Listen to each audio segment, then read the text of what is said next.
merupakan komitmen Fakultas Bahasa dan Seni dalam mendukung OB yang setara bagi semua mahasiswa dan sejalan dengan standar ICOELLA pada aksesibilitas serta kesetaraan layanan.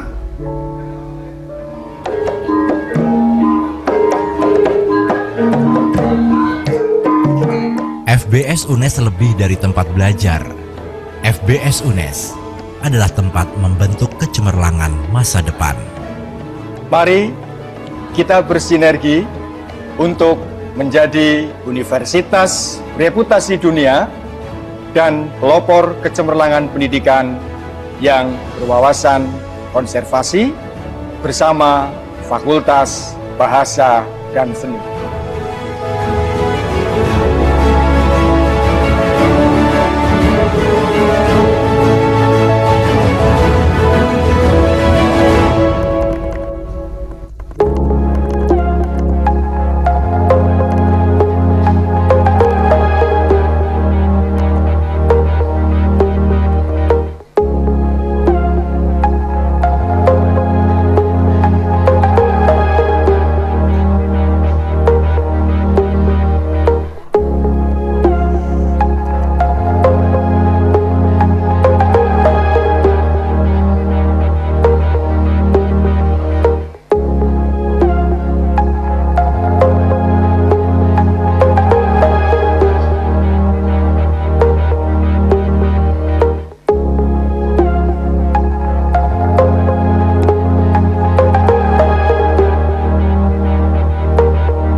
Bapak, Ibu, dan adik-adik mahasiswa, acara akan segera kami mulai. Berkenan untuk menempati kursi kosong yang ada di depan terlebih dahulu, dan diusahakan untuk dibagi rata dua. Jadi ada beberapa adik-adik yang pindah ke sisi sebelah kanan.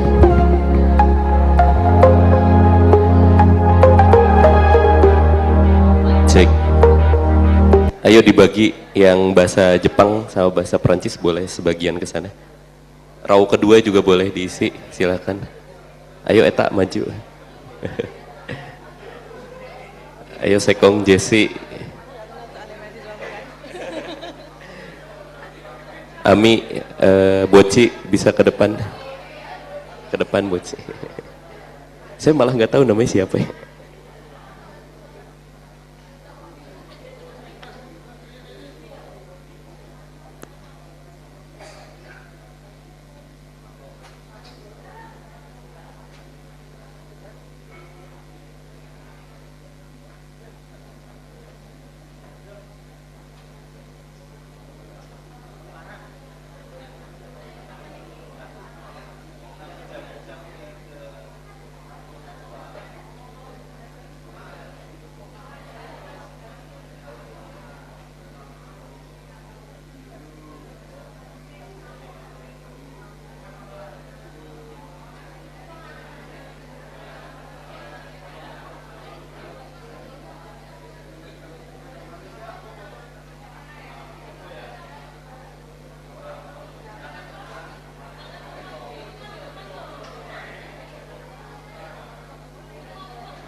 Assalamualaikum warahmatullahi wabarakatuh.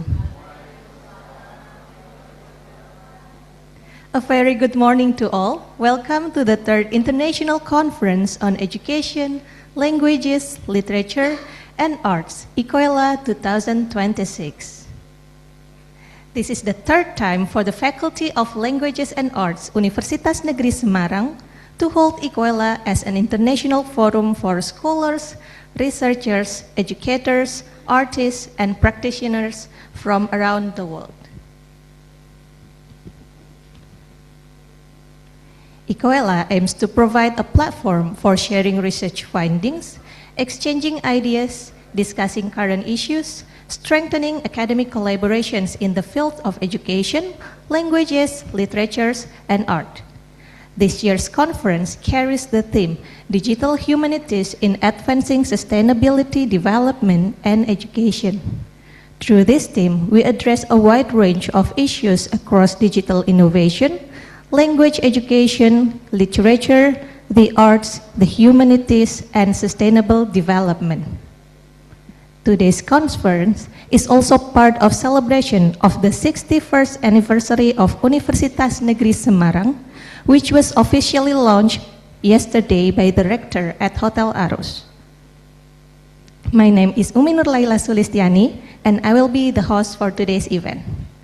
On behalf of the committee, I would like to extend my warmest regard to our distinguished plenary speakers, Professor Dr. Sri Rejeki Urip M. Hum from Universitas Negeri Semarang, Professor Hitoshi Nakata from University of Osaka, Japan, Professor Amirullah PhD from Universitas Negeri Makassar, Indonesia, Dr. Hannah Stanford from Allegheny College, Pennsylvania, USA, Profesor Dr. Muhammad Zafwan bin Idris from University Pendidikan Sultan Idris, Malaysia, Dr. Verlemon Celestine Giver from University of Nigeria, Nsukka, Nigeria.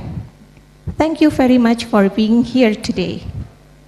Ladies and gentlemen, I would also like to welcome the Vice Deans of the Faculty of Languages and Arts, Universitas Negeri Semarang, Dr. Eko Raharjo M. Hum,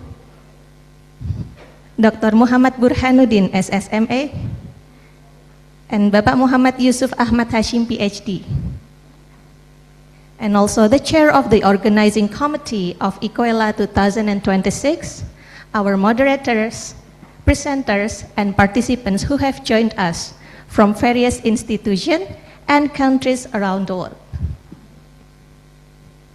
Ladies and gentlemen, to start the event, please rise for the national anthem of Indonesia, Indonesia Raya, followed by Mars Universitas Negeri Semarang. Kepada Bapak Ibu dipersilahkan untuk berdiri menyanyikan lagu Indonesia Raya. Indonesia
didik bangsa menempuh ilmu menyongsong Indonesia baru, memelihara dan mengembangkan ilmu murni dan kependidikan, melimpah berkah-rahmatnya. Semoga UNES selalu jaya. Thank you. You may now all be seated. Bapak dan Ibu dipersilahkan untuk duduk kembali.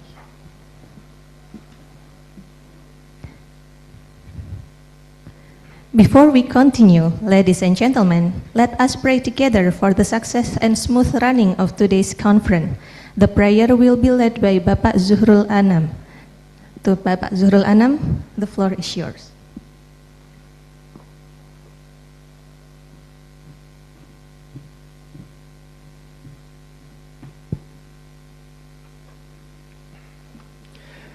Bismillahirrahmanirrahim. Assalamualaikum warahmatullahi wabarakatuh.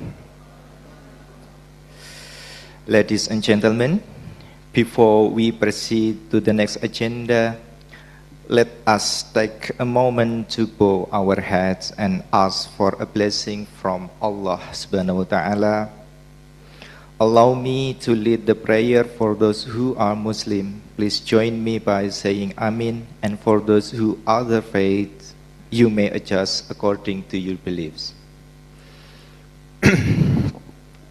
A'udzu billahi minasyaitonir rajim. Bismillahirrahmanirrahim. Alhamdulillahi rabbil alamin.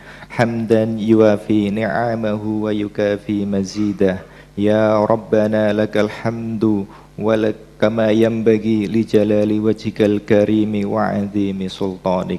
Allahumma salli ala sayyidina Muhammad wa ala ali sayyidina Muhammad.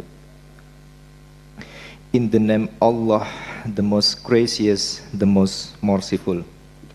On this blessed day, as we gather for the third International Conference on Education, Languages, Literatures and Arts 2026, hosted by the Faculty of Languages and Arts, Universitas Negeri Semarang, we humbly seek your favor and guidance. May you bless this conference as a catalyst to elevate educational quality, benefit society, and serve as a righteous deed that earns your good pleasure.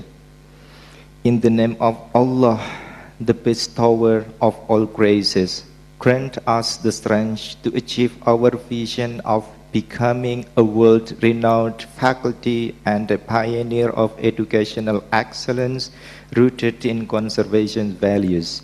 Bless our speakers with beneficial knowledge. Grant our participants deep understanding and gracious souls will with peace. In the name of Allah, the most forgiving, forgive our sins and grant your mercy to our parents, our teachers, our predecessors, and everyone who has contributed to the advancement of our beloved faculty. Allahumma ighfir lahum warhamhum wa'afihi wa'fu anhum.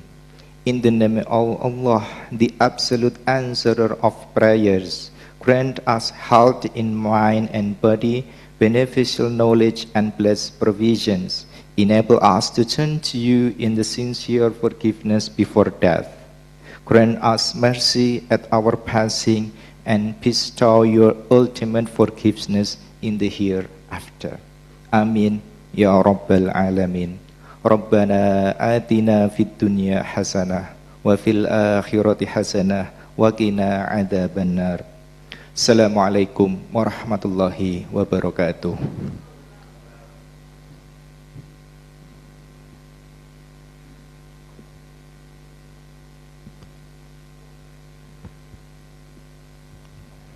Ladies and gentlemen, as a reflection of Indonesia's rich cultural heritage and a warm welcome to our international guests, we are pleased to present a special performance by our student with Merak Ngigel Dance. This performance represents the richness of Indonesia's culture and serves as a reminder that art and culture continue to play an important role in education, identity, and sustainable development. So please give a big round of applause for Merak Ngigel Dance.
and gentlemen, please give another big warm of applause for the Merak Eagle Dance.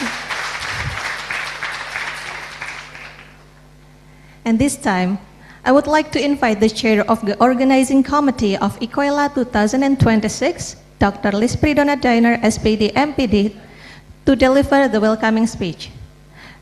To Dr. Liz Pridona, the time is yours.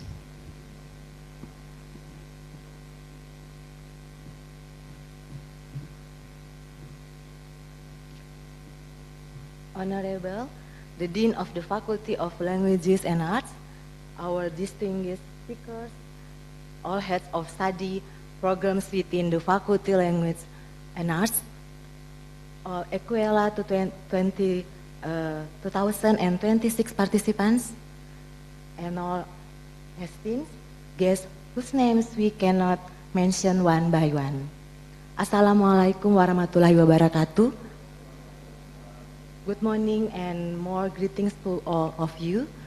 Praise be to God Almighty for allowing us together today in good health to officially open the International Conference on Education, Languages, Literature and Arts, ICOELLA 2026. On behalf of the organizing committee, I am delighted to extend our warm welcome to all participants joining us today, both on-site here and online via Zoom. Your presence from various institutions and countries is living proof that academic collaboration has no borders. This year's theme, Digital Humanities in Advancing Sustainable Development and Education, we believe digital humanities is more than technology. It is the bridge connecting education, languages, literature, arts, and data of address global challenges. Through ICOELLA, we explore how digital tools can drive sustainable education and create a more equitable future. We are truly honored by the presence of our 6 distinguished speakers who will share their knowledge and insights. Profesor Sri Rejeki Urip from Universitas Negeri Semarang, Indonesia. Profesor Muhammad Zafwan from University Sultan Idris, Malaysia. Parlumun Celestine Giver, PhD, University of Nigeria, Suka. Profesor Amirullah from Universitas Negeri Makassar, Indonesia. Profesor Hitoshi Nakata from Osaka University, Japan. And Hanan Stanford, PhD from Allegheny College, USA. Distinguished speakers, thank you for accepting our invitation. Your expertise will inspire all of us today. Mentional appreciation also goes to our 38 parallel presenters. Your research is the heart of this conference. I encourage everyone to listen, actively ask questions, and build meanings, connections. To all participants, many minds, many ideas, many hopes for a better future through education and sustainability. Please make the most of this forum, network, collaborate, and let's create a real impact together. Once again, welcome to ICOELLA 2026. May today be productive, enlightening, and full of blessing for all of us. Thank you. Assalamualaikum warahmatullahi wabarakatuh.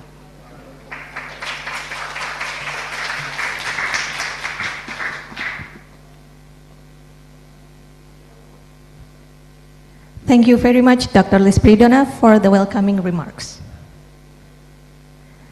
Ladies and gentlemen, now I would like to invite the Vice Dean of the Faculty of Languages and Art, Universitas Negeri Semarang, Dr. Eko Raharjo M. Hum, to deliver the opening speech as well as to formally open the event. To the respected Vice Dean Bapak Dr. Eko Raharjo, kami silahkan.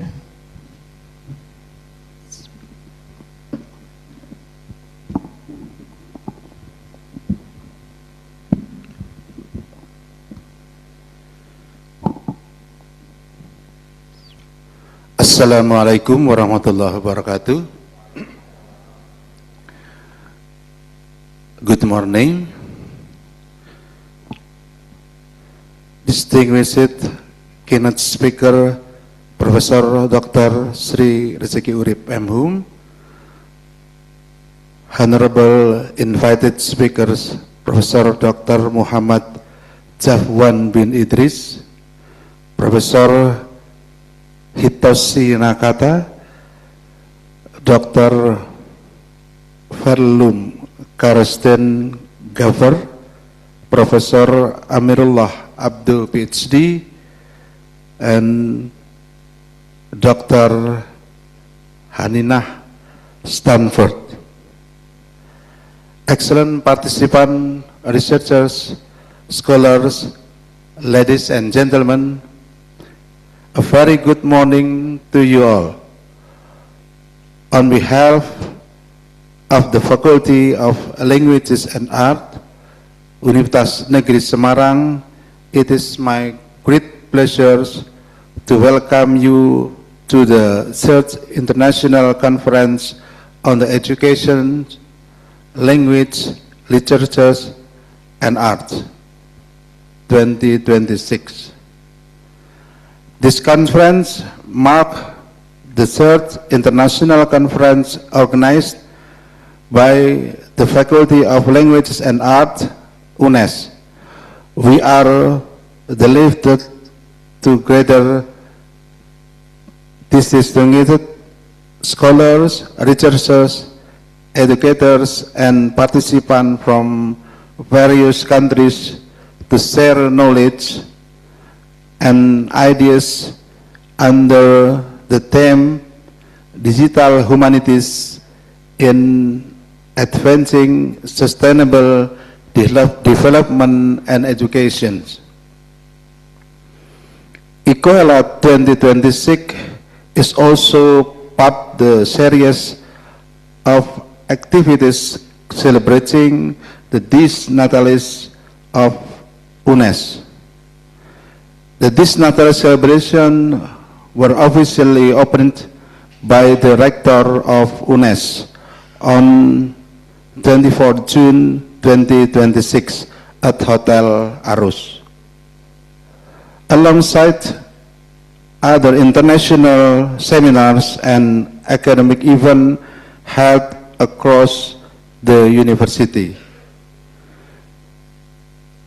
we sincerely hope that this conference will run smoothly, provide meaningful academic discussion, foster international collaboration, and contribute to the advancement of education, language, literature, the arts, and digital humanities for a sustainable future.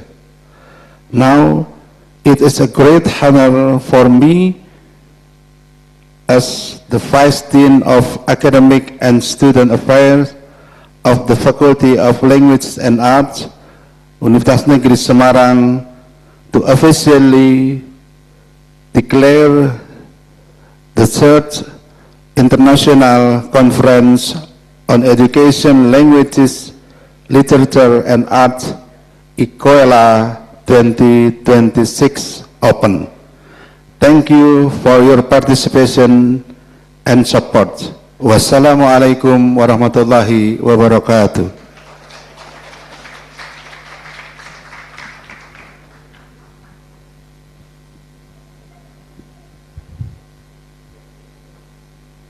Thank you very much for Bapak Dr. Eko Raharjo for the speech and for officially opening the conference. Ladies and gentlemen, one of the key objectives of ICOELLA is to strengthen international collaboration and academic partnership. We will now proceed with the international agreement signing ceremony. May I invite Professor Hitoshi Nakata and Bapak Muhammad Yusuf Ahmad Hashim PhD to come forward.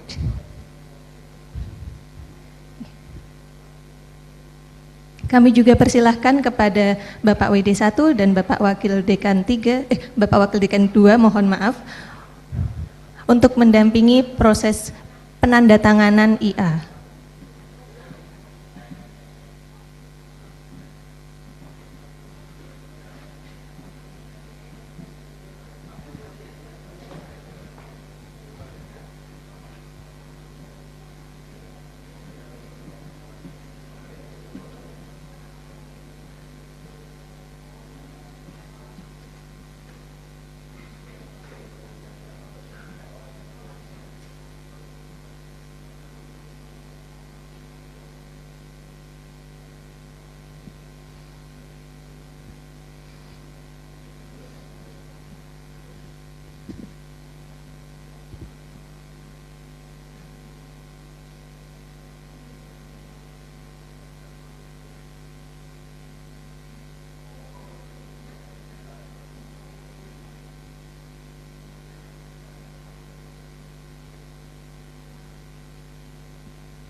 Okay, we will also take some pictures of that.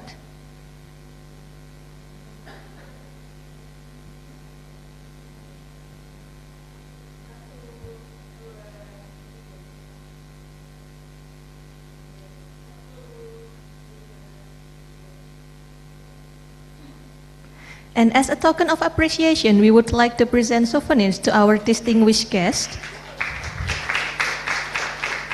Kepada Bapak WD3,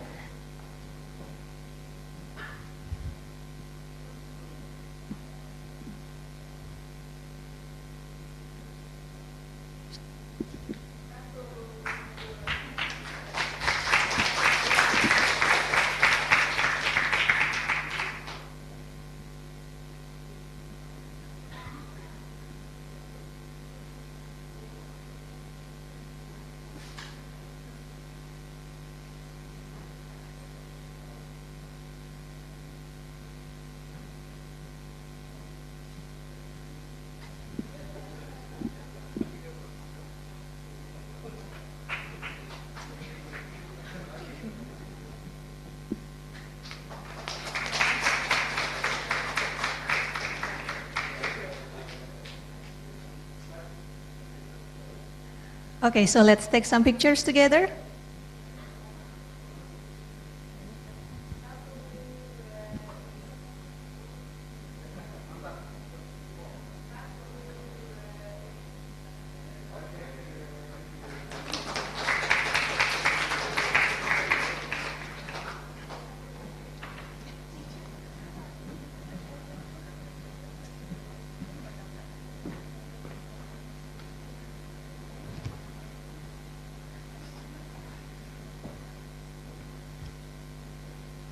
Ladies and gentlemen, as the event has been formally opened, we will now proceed to the first plenary session with our speakers, Professor Dr. Sri Rejeki Urip M. Hum, Professor Hitoshi Nakata, and Professor Amirullah PhD, with our moderator, Dr. Karina Hanum Lufia SSMA.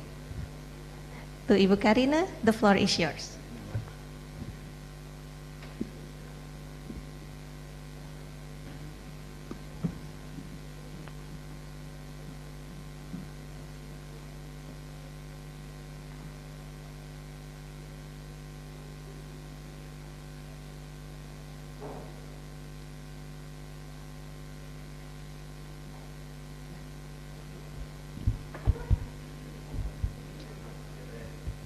Thank you for the Master of Ceremony. Assalamualaikum warahmatullahi wabarakatuh. Om Swastiastu, Namo Buddhaya, salam kebajikan, salam sejahtera bagi kita semua. Good morning, ladies and gentlemen, distinguished guests. Good morning, Prof. Urip. Good morning, Prof. Nakata. Respected speakers, researchers, academics, and also participants all around the world. On behalf of the organizing committee, it is such a pleasant duty for me to serve as the moderator in the first sessions on conference ICOELLA, Conference on Education, Language, Literature, and Arts. My name is Karina Hanum, and it is actually such a delighted event for us to have our speakers here that we are actually going to talk about certain kind of, what you call it, like research and also certain kind of thing that is actually dealing with language and also cultures. Well, ladies and gentlemen, we are actually welcoming the Q&A sessions. There will be participants in this room that is actually in the offline ones. You may ask a question in the end of the sessions by raising a hand. And for the participants that is actually joining us on Zoom, please put it on the chat box or maybe reserve it in the end of the session. Without any further ado, I think I'd like to invite our first speaker. It's a pleasure to introduce our first speakers, Professor Dr. Sri Rejeki Urip M. Hum from Universitas Negeri Semarang, Indonesia. She will present a paper entitled Developing Students' Pragmatic Awareness through an AI chat box based on French grammar. Let me read Prof. Rejeki Urip's curriculum vitae. She is a distinguished scholar with research focusing on the pragmatics in French language. She has conducted numerous research and also publications such as Exploring Interlanguage Pragmatics, a study case on discourse marker by Indonesian learners of Japanese participating in an internship program in 2025, and From Lyrics to Meaning, Students' Reflection on Pragmatic Meaning in French Song, Lyric in 2025 also. Prof. Rejeki Urip has been teaching at UNES since 1989. She completed her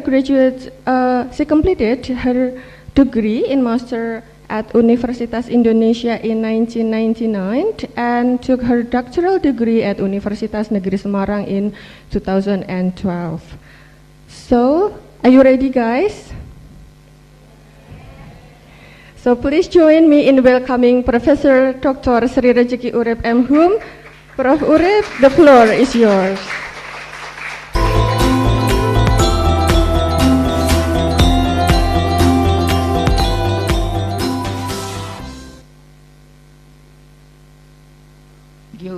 Moderator. Assalamualaikum warahmatullahi wabarakatuh. Selamat pagi. Good morning. The distinguished speaker, Professor Nakata Hitoshi, welcome to Semarang, to UNES Nakata Sensei, and via Zoom meeting there are the distinguished speaker, Professor Dr. Muhammad Yahwan, in the Honorable Verlomun Celestine Jeve, PhD, and the Honorable Hannah Stanworth, PhD, the Honorable Professor Aminullah Abdu, and the Honorable Leader of Language and Art Faculty, and there is the Vice Dean 3, Vice Dean of Research and Innovation, my colleague and my student, the participant of this conference, and last but not least, the Honorable Great Committee of the conference. Welcome to the conference. I am Sri Rejeki Urip, a French lecturer from this faculty. I would like to present our research entitled Developing Student Pragmatic Awareness through an AI chatbot based on French grammar. And this presentation is part of our research. This research was conducted a group.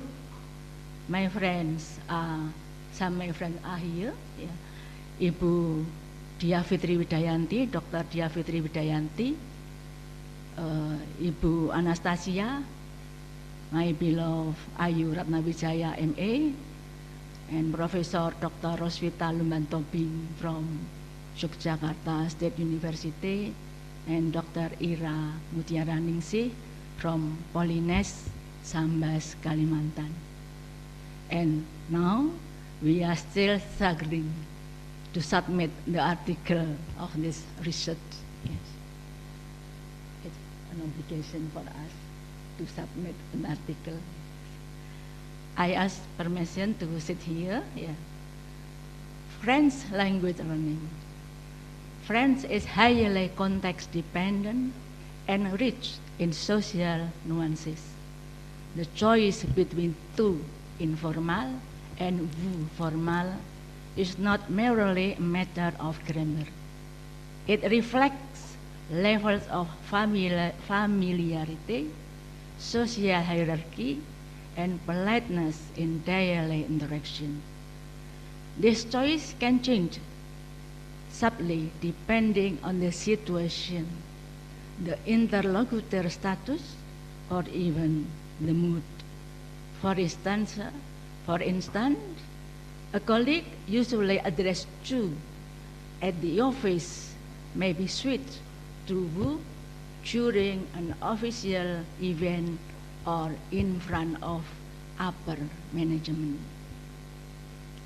Learning French means learning to read contextual cues such as intonation, choice of formal words, and subtle meaning, and the cultural code embedded with structures and expression. The cognitive students require awareness, language awareness, and linguistic consciousness, which are built through both pragmatic and grammatical learning. Language awareness is the ability to explicitly recognize language structure, including their form, function, and usage, and utilizing as meta-knowledge to enrich language learning. Linguistic consciousness helps students identify language system variation.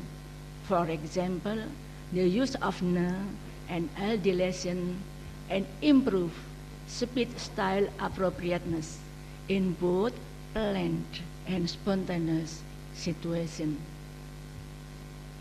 The study employs qualitative and quantitative data, but in this meeting, we will discuss the qualitative result. The respondents of the research were 44 students who had not attended pragmatic lecture. AI-based learning intervention. The learning intervention process in this study was designed to combine grammar mastery with pragmatic competence using AI technology. The intervention took place over 9 structured sessions. It focused on material, practical activities, and the use of various AI platforms, including ChatGPT, Gemini, DeepSeek, Copilot, and Blackbox.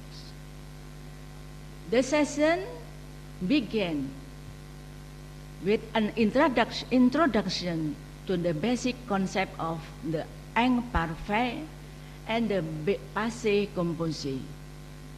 Two tenses that often pose challenges for French learners.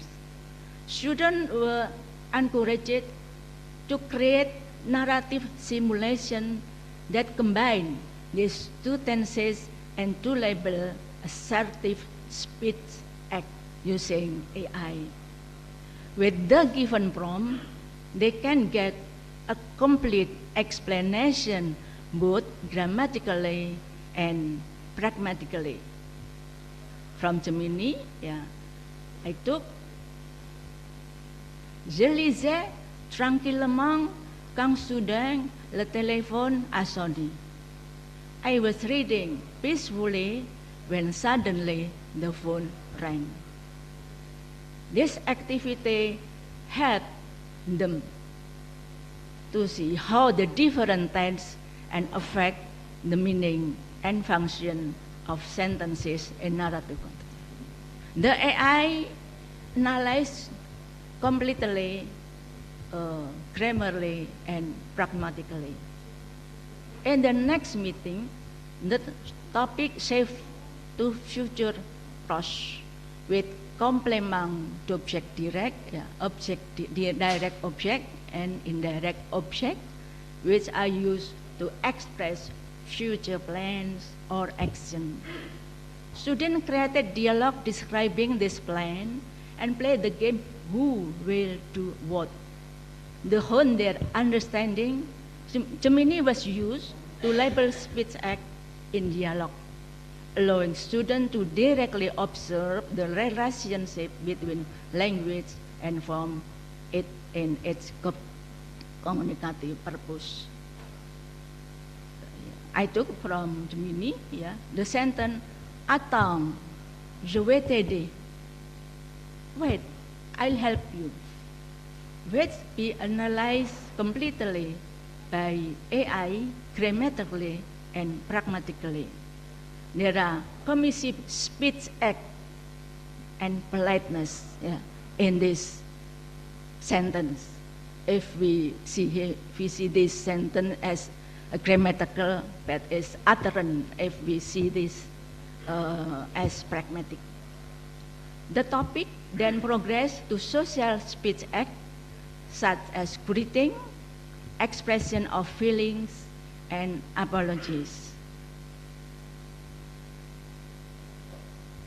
I took from Gemini. Coucou, je suis tellement heureuse de te revoir enfin. Hey, I am so happy to see you again. This is an interjection sentence that is analyzed by Gemini, both grammatically and pragmatically, containing expressive act, relational closeness, and implicature.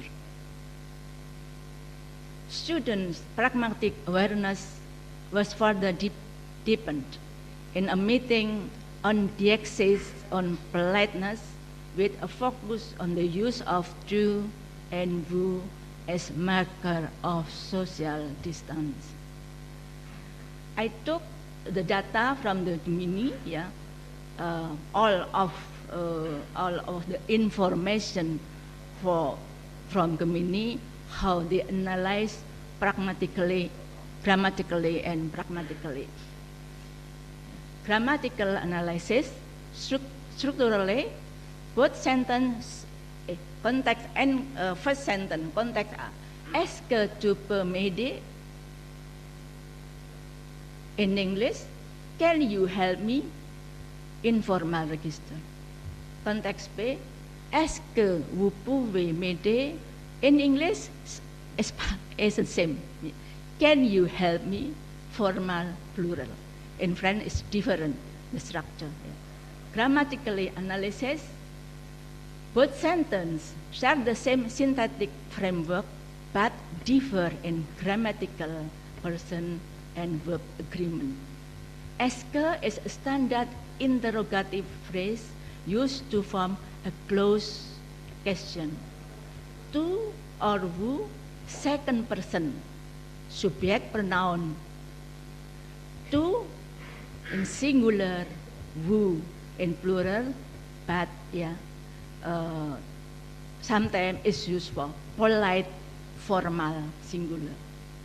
Peut, pouvez, the verb pouvoir, can, to be able, conjugated in the present indicative. Peut agree with the subject tu, et pouvez agree with the subject vous. M'aider, the direct object pronoun me, combined with the main verb aider. to have in its infinitive form. And analysis grammatically, we can see here pronoun tu, tutuama is symmetrical intimacy. Social dimension and context used when there is a close relationship or equal status. Friends, family, children, and peers, co-workers of the same rank, and signal solidarity and warmth. And pronoun wu, wu among, pragmatic term, asymmetrical distance, there is a distance and politeness used to express social distance, respect or hierarchy, stranger and adult you do not know, and professional context, boss, client, professor. And in sociolinguistic rule, power and solidarity. The choice is dictated by two acts: power, status, age, hierarchy, and solidarity, how well you know each other. If a boss used to an employee, but the employee must reply with would, it reflects asymmetrical power relation. Pragmatic value, if using to and who contexts or vice versa, can cause a severe pragmatic clash. Using to with a police officer or a judge is perceived as rude, insulting, or overly aggressive. Using who with a close friend can feel cold, sarcastic, or distant.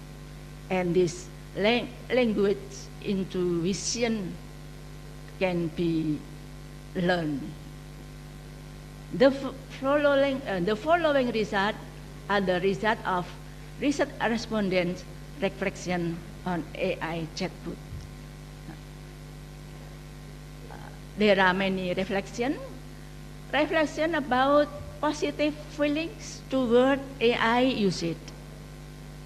With question, how did you feel after using AI to learn grammar in this first session? The sub-theme is excited and enthusiastic.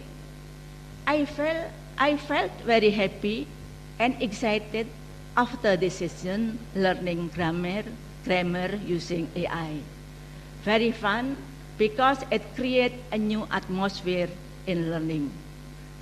In sub-theme satisfaction, very helpful in analyzing questions and can explain the word structure in detail. In sub-theme collaboration with lecturer, quite satisfying and fun, especially with the lecturer's guidance, so the collaboration between learning and AI use can be controlled. In the theme student trust in AI's role, from the question, to what extent do you believe AI can help improve your understanding of grammar, explain your reasoning, full trust in AI's potential? I fully believe, because when using AI, data from various sources appear instantly when searched. Trust with caution. Realizing it is not 100% accurate, it can still blunder, and needs comparison with other sources. I also learn from various sources. Low trust or hesitant, feeling it is invalid, inaccurate, or just artificial. I lack trust because there are still errors in grammar explanation by the AI itself. Less satisfying because the answer given are uncertain, not entirely correct. It is better to read with the lecturer. Not fully trusting because many sources are invalid when using AI. Then trust in the accuracy and benefit of AI feedback. Do you believe AI can provide accurate and useful feedback in learning grammar? Perceived benefit simplifies learning and provide feedback, flexible feedback. With AI tools, we students no longer struggle to find references answer. Make it easier because we can reask until it feels clear. Simplifying discussed material.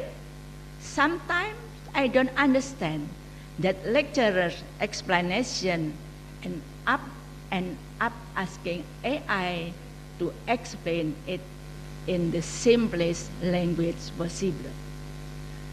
Correction tool used when feeling uncertain.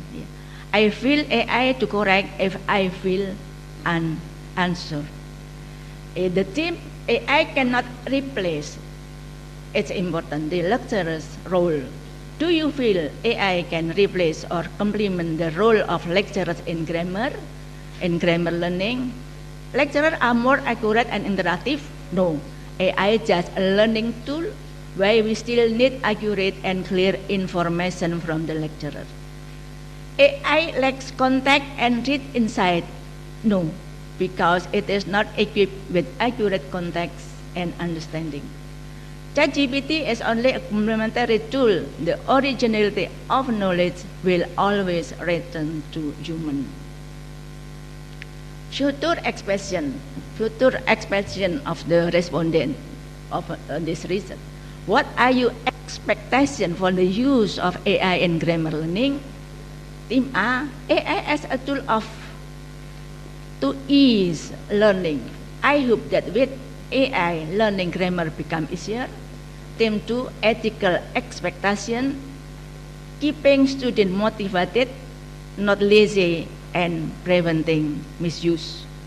Team 3, expectation on AI quality and accuracy, better update and more precise feedback for complex questions. Hoping AI becomes more accurate in providing information, I hope AI can give more accurate feedback.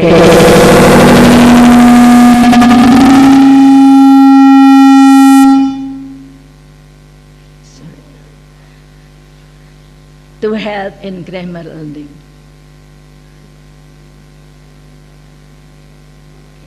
The challenges that arose, such as designing effective prompt or dealing with different responses from AI system, actually become learning tools that strengthen digital literacy and analytical decision-making skills. This result conclude that AI-based learning intervention have proven effective in strengthening student pragmatic competence. This approach not only significantly improve academic achievement, but also foster 21st century skills such as critical thinking, digital literacy, and the ability to link language form to communicative function in authentic context. Going forward, this learning model has great potential for replication and development, particularly in courses that incorporate linguistic dimension and cross-cultural communication. The conclusion, students show a positive attitude toward using AI to learn pragmatic within French grammar. Second, AI cannot replace the role of lecturers. Lecturers hold a central role in guiding students to analyze pragmatic elements in grammar, and AI lacks inherent contextual understanding. Therefore, user proficiency is highly required to specify and verify the findings generated by AI. Terima kasih. Thank you. Merci. Arigato. Sensei. Nakata Sensei.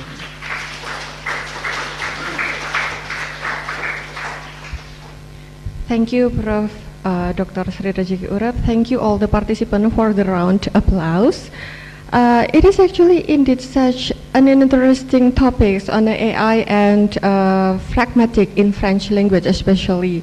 I knew You guys are actually tempting to ask a question, but please kindly wait. Q&A is actually going to be conducted in the end of the session. So now let us continue with our next presenter. Please allow me to invite Professor Hitoshi Nakata.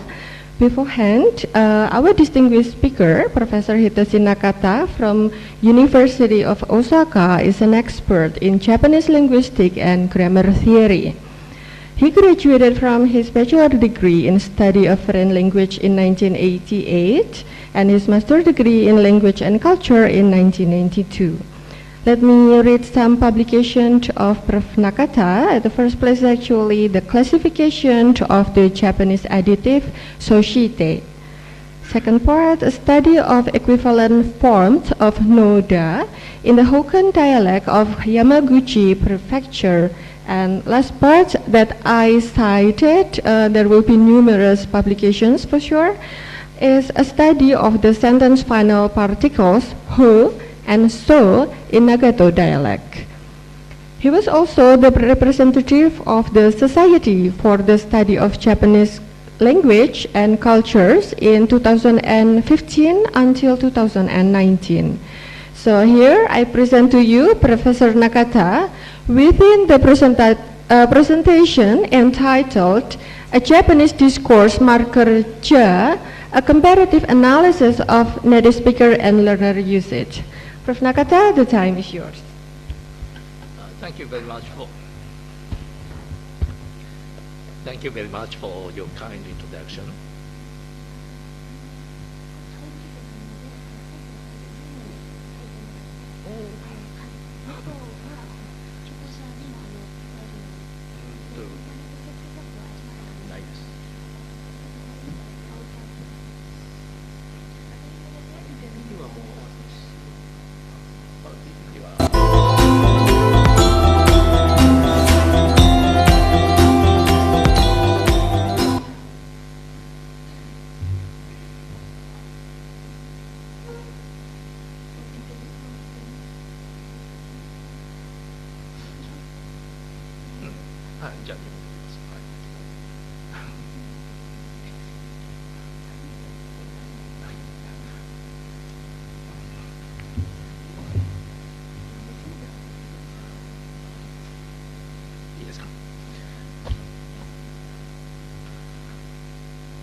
Thank you for your kind introduction, and thank you for all the being here today.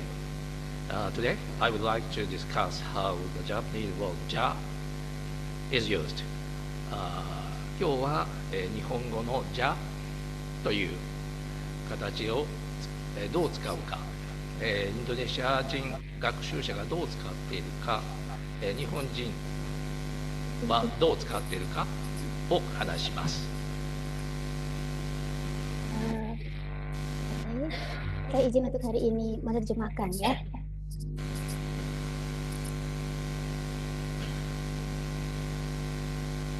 Jadi hari ini Prof. Nakata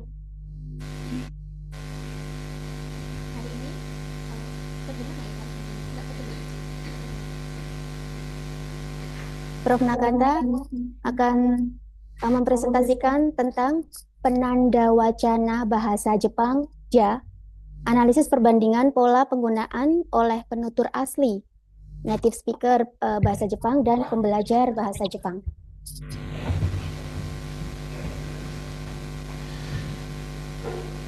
次のスライド、next slide。今日の発表の概要は、この通りです。最初に「じゃ」は3つの使い方があるという話をして、その次に、みんなの日本語の話をします。そして次は日本の、小学校、中学校、高校で使っている教科書の話をします。そして次に、学習者ラーナーと、ネイティブスピーカーがどう使っているかというのをロールプレイで見ます。そして最後に、典型的な間違い、ピラーの違いについて話をします。そしてまずです。Jadi untuk hari ini beliau akan mempresentasikan terkait 3 fungsi dari penanda wacana ja. Kemudian untuk penanda wacana ja yang muncul di buku teks pembelajaran Nano Nihongo, kemudian juga akan mengkomparasikan dengan buku teks yang digunakan di sekolah di Jepang, kemudian mengkomparasikan dengan melihat role play yang ada, baik itu dari pembelajar bahasa Jepang orang Indonesia dan dari native speaker atau pengguna bahasa Jepang asli. Kemudian yang kelima adalah confuse atau mengenai filler atau pengisi, dan yang terakhir adalah temuan. まず最初に3つの使い方です。1つ目は A、Steps toward deeper understanding です。最初に簡単な説明をして、そしてその後複雑難しい問題をするときに使うじゃです。これは、主に教科書で使われていて、もともとはそれではから、そしてその次にでは、もっと簡単なじゃと同じでも同じ形です。そして2つ目は、B、Steps in Message Comprehension です。これは、話して聞き手が言ったことがはっきり分からなかったときに、聞くとき、そのメッセージがをはっきり正確にするために使うのが2つ目の B、Steps in Message Comprehension です。そして3つ目、3つ目は、その状況や、話し手が言ったことを、に対して何か適切なアクションを起こすときに使う用法です。そしてこの C の、サブカテゴリーに、C1 と C2 があります。C1 は、次のフェーズに行くためのステップです。これは、状況を見て、次のフェーズ、例えば、今から話をするというスターティングとか、これで話を終わるというコンクルーディングをするための時に使うではじゃです。そして C2 サブカテゴリーの C2、 これは、アグリーメントですね、同意をするときに、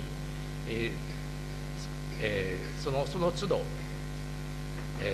ではを使って次の同意のステップに移るためのものがこの C2 です。ですから、これは面白い現象がたくさんあって、まず、コンプロマイズを表すとき、また、別のアイデアオルタナティブをプレゼンテーションするときとか、それで合意したということを言うときのシグナル、そして最後に、それを確認するコンファーミングするときのものがあります。Oke, izin diterjemahkan. Jadi beliau tadi telah menjelaskan untuk 3 fungsi utama ja. Jadi dalam bahasa Jepang ada penanda wacana yang disebut dengan ja, teman-teman dari bahasa sastra dan pendidikan bahasa Perancis ya. Untuk fungsi ja sendiri, fungsi yang A itu adalah penanda bahwa kita akan menuju ke pemahaman yang lebih mendalam. Digunakan untuk mengembangkan pembahasan dari ide yang sederhana menuju topik yang lebih kompleks, yang lebih rinci. Kemudian fungsi B dari ja itu adalah tanda langkah menuju pemahaman sebuah pesan dari lawan bicara. Digunakan untuk memperjelas maksud lawan bicara agar kedua pihak memiliki pemahaman yang sama. Kemudian untuk fungsi C, di mana ini nanti C dibagi menjadi C1 dan C2. Fungsi C ini sendiri adalah langkah menuju tindakan yang tepat, apa yang harus saya lakukan. Digunakan untuk menentukan tindakan berikutnya berdasarkan situasi yang sedang berlangsung. Untuk fungsi C itu dibagi menjadi C1, yakni langkah menuju step berikutnya. Misalkan di sini kita memulai rapat. Dari memulai rapat kita ke rapat inti. atau mengakhiri rapat. Sebelum kita akhiri, ja, seperti itu biasanya ya. Atau pamitan ketika kita berpamitan. Kemudian untuk fungsi C, klasifikasi 2, langkah menuju sebuah deal, kesepakatan. Misalkan dalam negosiasi atau menawarkan sebuah kompromi, mengusulkan sebuah alternatif atau mengkonfirmasi hasil sebuah kesepakatan. Jadi kalau dulu kita mengenal ada sore dewa, kemudian menjadi lebih singkat dewa, kemudian menjadi ja, seperti itu. はい、これら3つの、使い方に共通しているのは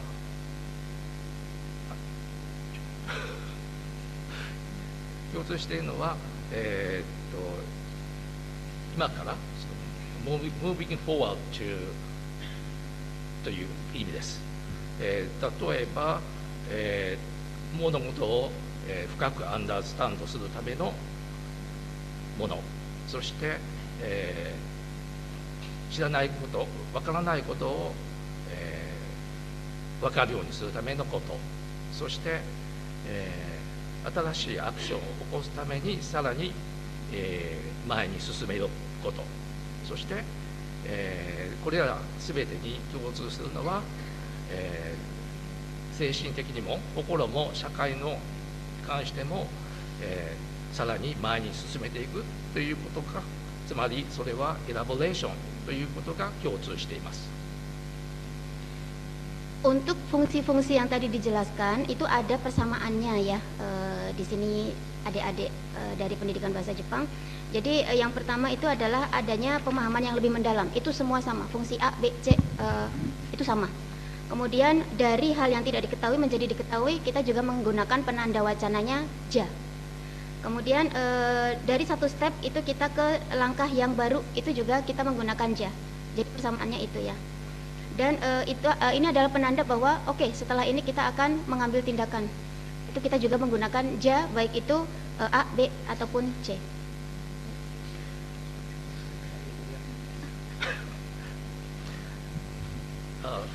From now on, I will talk in English to make it speed up. I have heard. Next.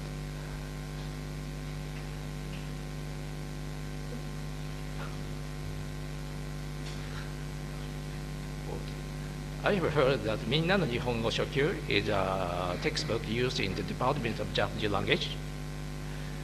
Before we look at specific examples, let's say how ja is used in it.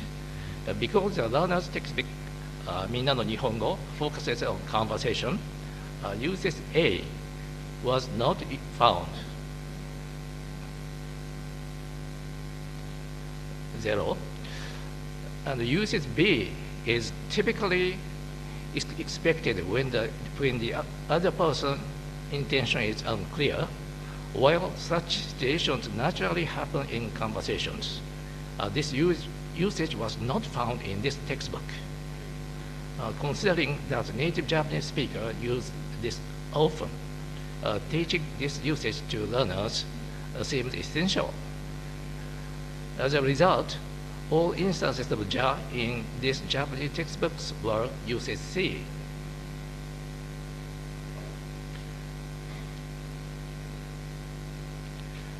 Let's look specifically at the examples. In example 1, ja is used when a meeting is about to start, corresponding to the phrase, all right, let's get going. Similarly, example 2 shows a doctor using it for a parting greeting, corresponding to the phrase, take care. And example 3 is a typical usage for instruction in class. You know all the instruction phrases.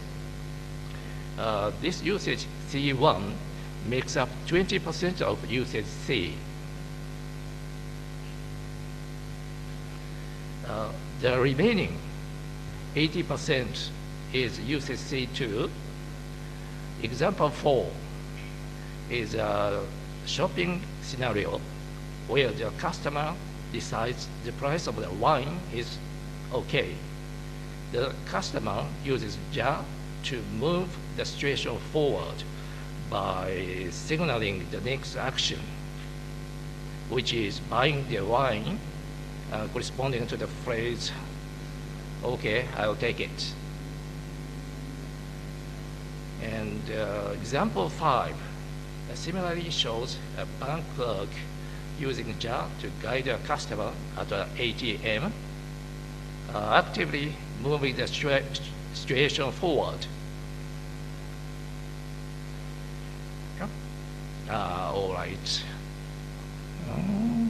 Press this button first. Now enter the amount.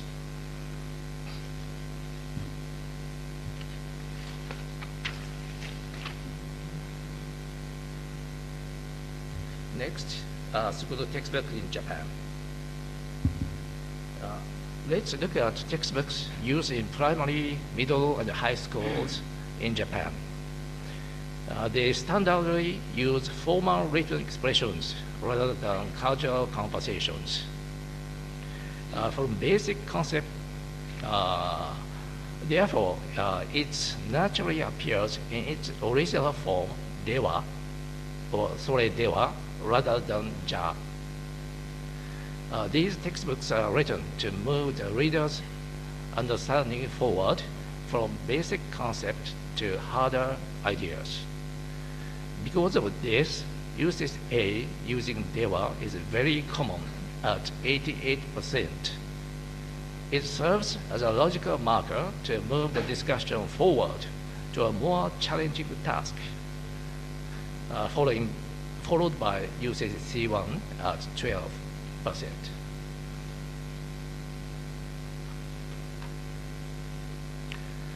Example 6 uses dewa to signal harder tasks about kanji, corresponding to this raises the questions something, how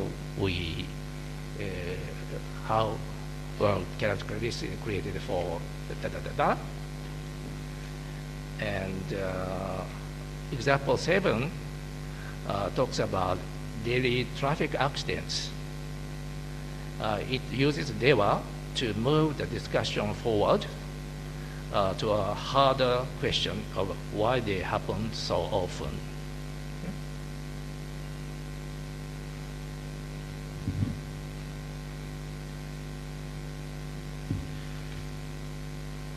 For usage C1, example 8 is used to move the presentation forward to the next speaker. Without further ado, Koyama-san, please begin. It uses dewa to move the discussion forward to a harder question. Example 8 is used to move the presentation forward to the next speaker. Example 9 shows a similar pattern in a letter using dewa to move the interaction forward. Dari Haki, nanti ibu-ibu tinggal something. And as you can see, there is a clear contrast. Learners' textbooks focus on conversation and are entirely uses C, while Japanese school textbooks focuses on explaining, with nearly 90% being usage A.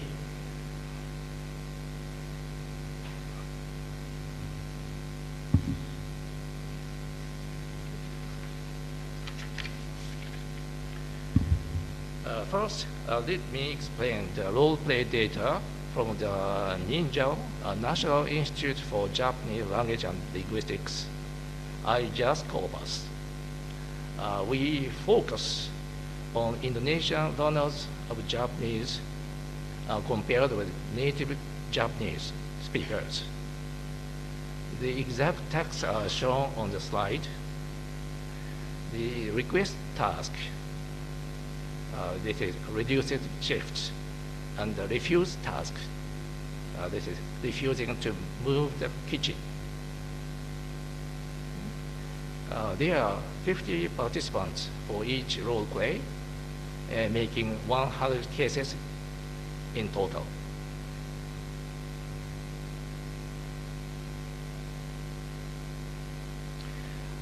As with Minna no Nihongo, usage A was naturally absent in the conversational role play data A0. And regarding the overall numbers, 71% of the learners' usage was correct in meaning.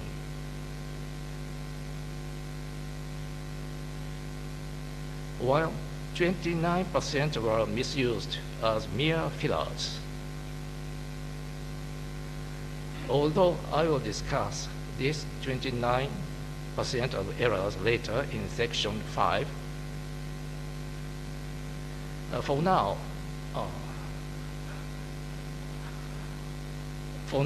we will focus only on the correct usages. There were only one instances of usage B 4%. The remaining 96% were all usage C. Among these, usage C1 on the right side was used 80% of the time. We must pay attention to this because native part-time employees did not use this at all.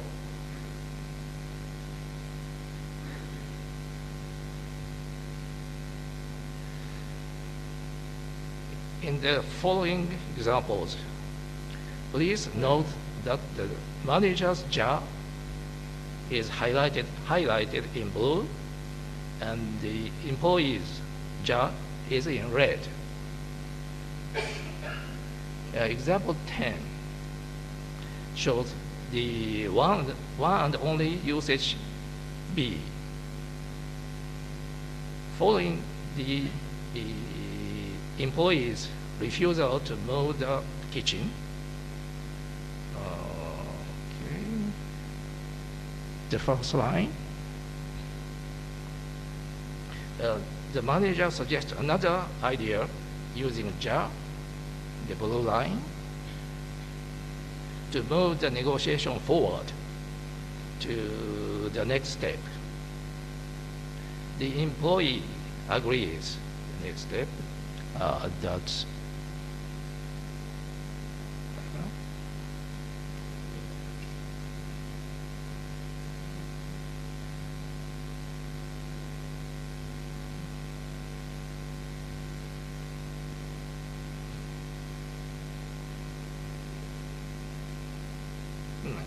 should be fine, okay?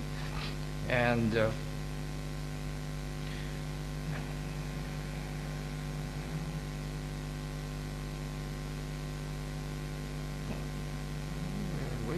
the manager uses JA again to move the action forward. In the next line, in blue, at this point, the learner uses B to clarify the manager's meaning.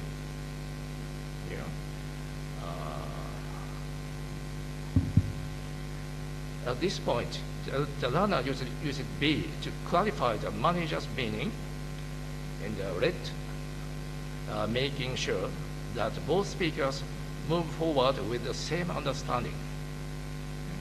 The learner is exceptional, amazing, very good.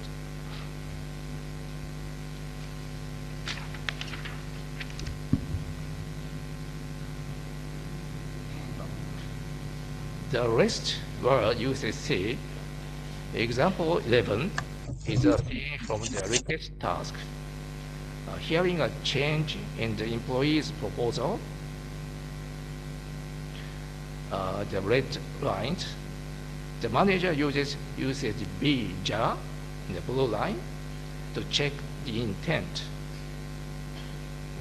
after hearing the positive answer, next line, then comes the problematic comment by the learner. In the last part, while their intention to simply mean okay is fine in terms of meaning that is semantically acceptable, using ja in this specific situation is socially unnatural. That means pragmatically inappropriate. Normally, this would mean the negotiation is over. From a social standpoint, it sounds as if a subordinate is one-sidedly trying to bring the conversation to a sudden end with a boss. The learner likely misunderstood the manager's proceeding ja as a sign to move forward to the parting greeting, which would be usage C, though as a matter of fact, it's a signal of the agreement.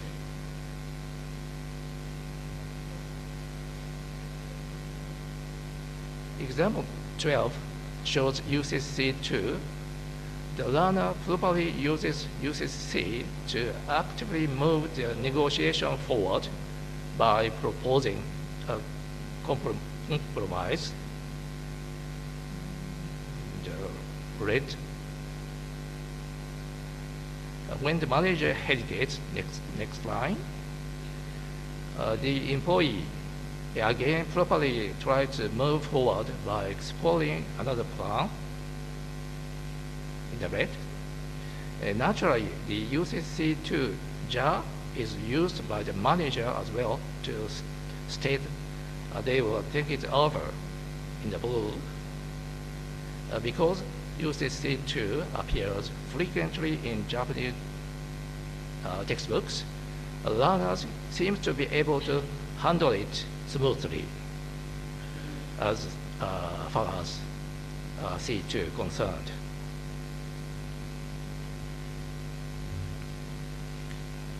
Next, native speakers. In the native speakers role plays, no instances of usage A were found, 0. However, usage B accounted for 17% of the instances used by native part-time employees. This is highly significant compared to the learners' 4%. For usage C1, there was not a single instance used by native employees. Whereas the manager used it 32%.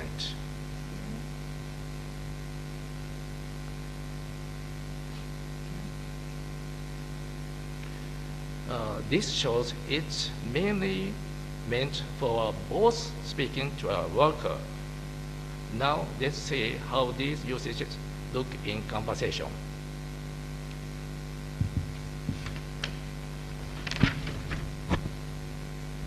For usage B, example 13 shows the employee using ja to clarify the manager's message so they can move forward accurately.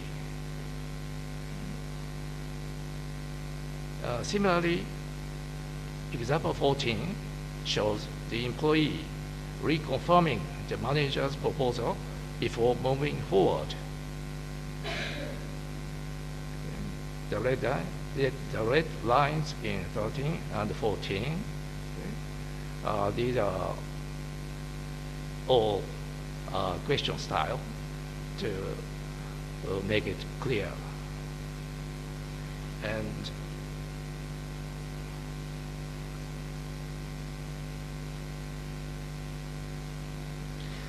for usage C1, example 15 shows the investigator using ja to move the entire session forward into the active phase by starting the role play.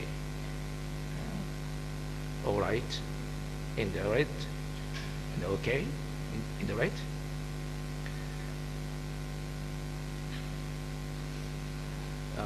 Example 16 also shows the manager using jar properly at the end of the task to move the interaction forward to further contact. It's very important to note that the native employee never uses jar like this. This shows that UCC1 is strictly for the boss who has the right to control the conversation.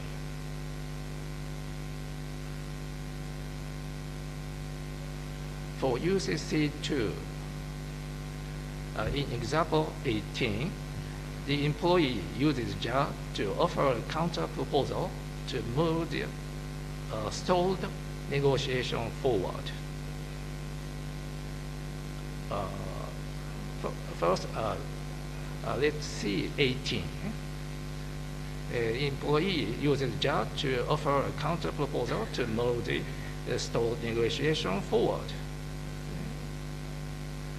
Following this, the manager uses jar to signal and confirm the agreement. And this shows how native speakers use jar as a teamwork tool to move the negotiation forward, step by step, into the final agreement. As in 17, the same procedures are used.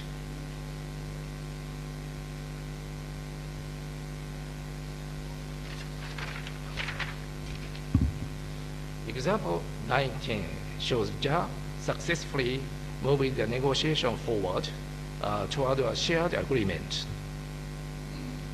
by the employee when accepting manager's counter proposal.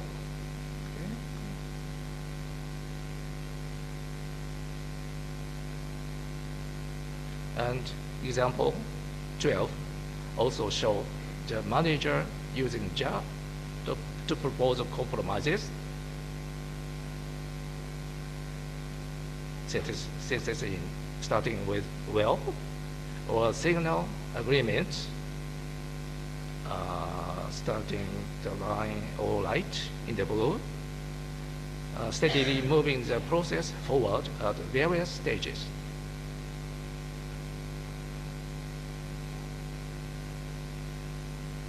Next, confusion with pillars. Finally, let's look at learner's errors. Example 21 takes place during negotiation.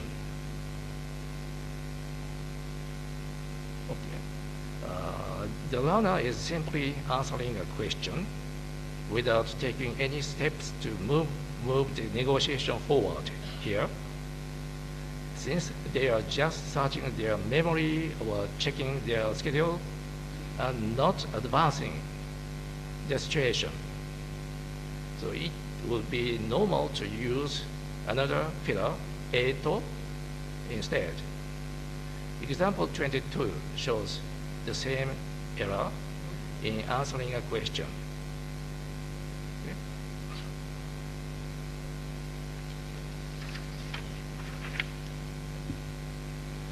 Example 23 is also a negotiation scene. The manager is simply responding yes. Since the employee is just continuing to state their request and not moving the situation forward based on the manager's reaction, using ja is wrong here. The correct filler is ano, indicating hesitation. Ja is not a simple filler to buy time. Ja is an active marker to move the situation forward.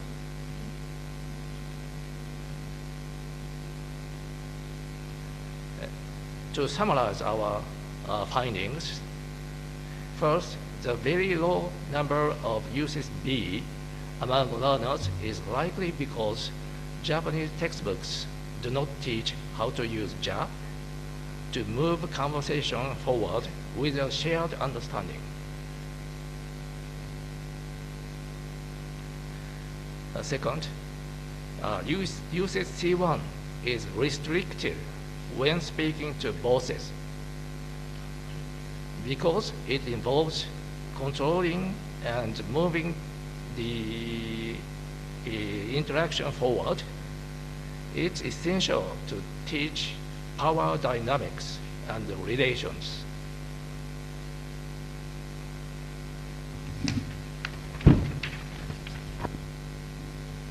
Third, usage A instruction. A instruction is necessary for those who plan to attend schools in Japan, as they need to understand how Dewa is used to move logical discussions forward. We use this usage A in writing theses, from basic to the harder discussions. And finally, Ja is not just a simple filler. Learners must be taught to tell it apart from fillers like eto and ano, recognizing it as an active marker to move the situation forward. Thank you very much for your kind attention.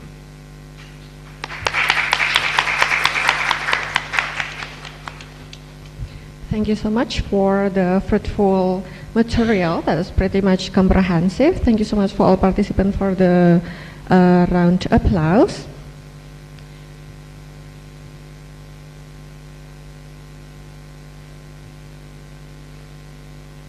All right, so next we are actually going to proceed to our last presenter.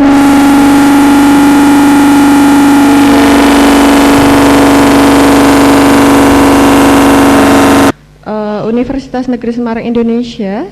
Good morning, Professor Amirullah.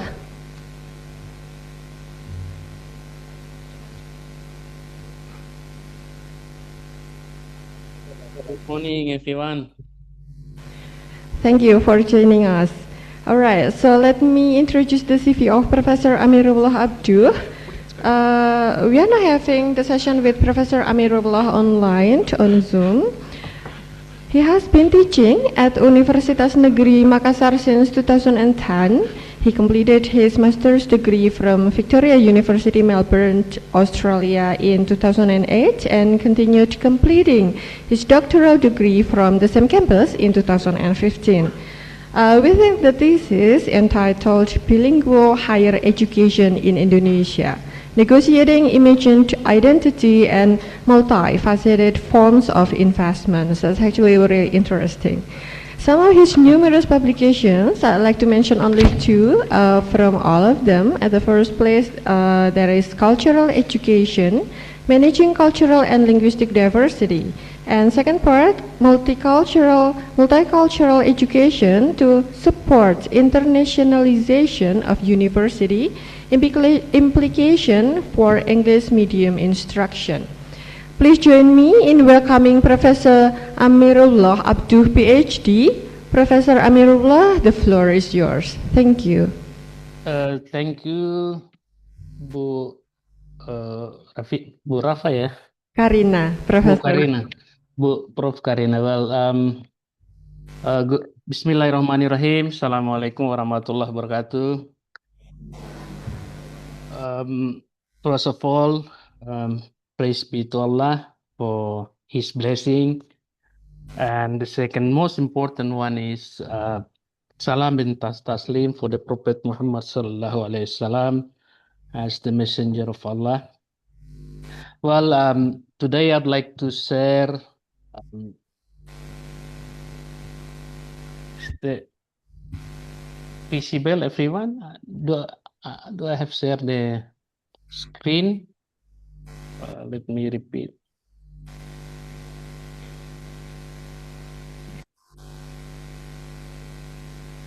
Is that visible, the screen, everyone? It is still on the process, Professor. On the process, yeah, again, the process. Oh, what happened with the screen? your screen sharing is paused. Is there any solution? Let me check once again.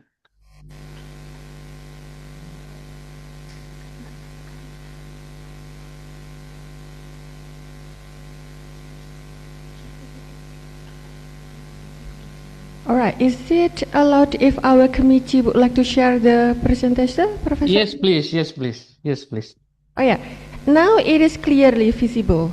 Visible. Well, guys. I'd like to say hello some of my friends at UNES. I think I see Prof. Rudi Hartono and all the distinguished executive at FBS Universitas Negeri Semarang. Well, I'd like to share about the idea of language identity and investment in digital age. I'd like to talk within bilingual. Saya ingin share terkait identitas dan investasi dalam bidang bahasa, khususnya tentang bagaimana peran bahasa, bahwa bahasa ini tidak hanya sebuah capaian sementara, tapi dia menjadi identitas ketika kita menguasai mulai dari tingkat pemula hingga tingkat mahir.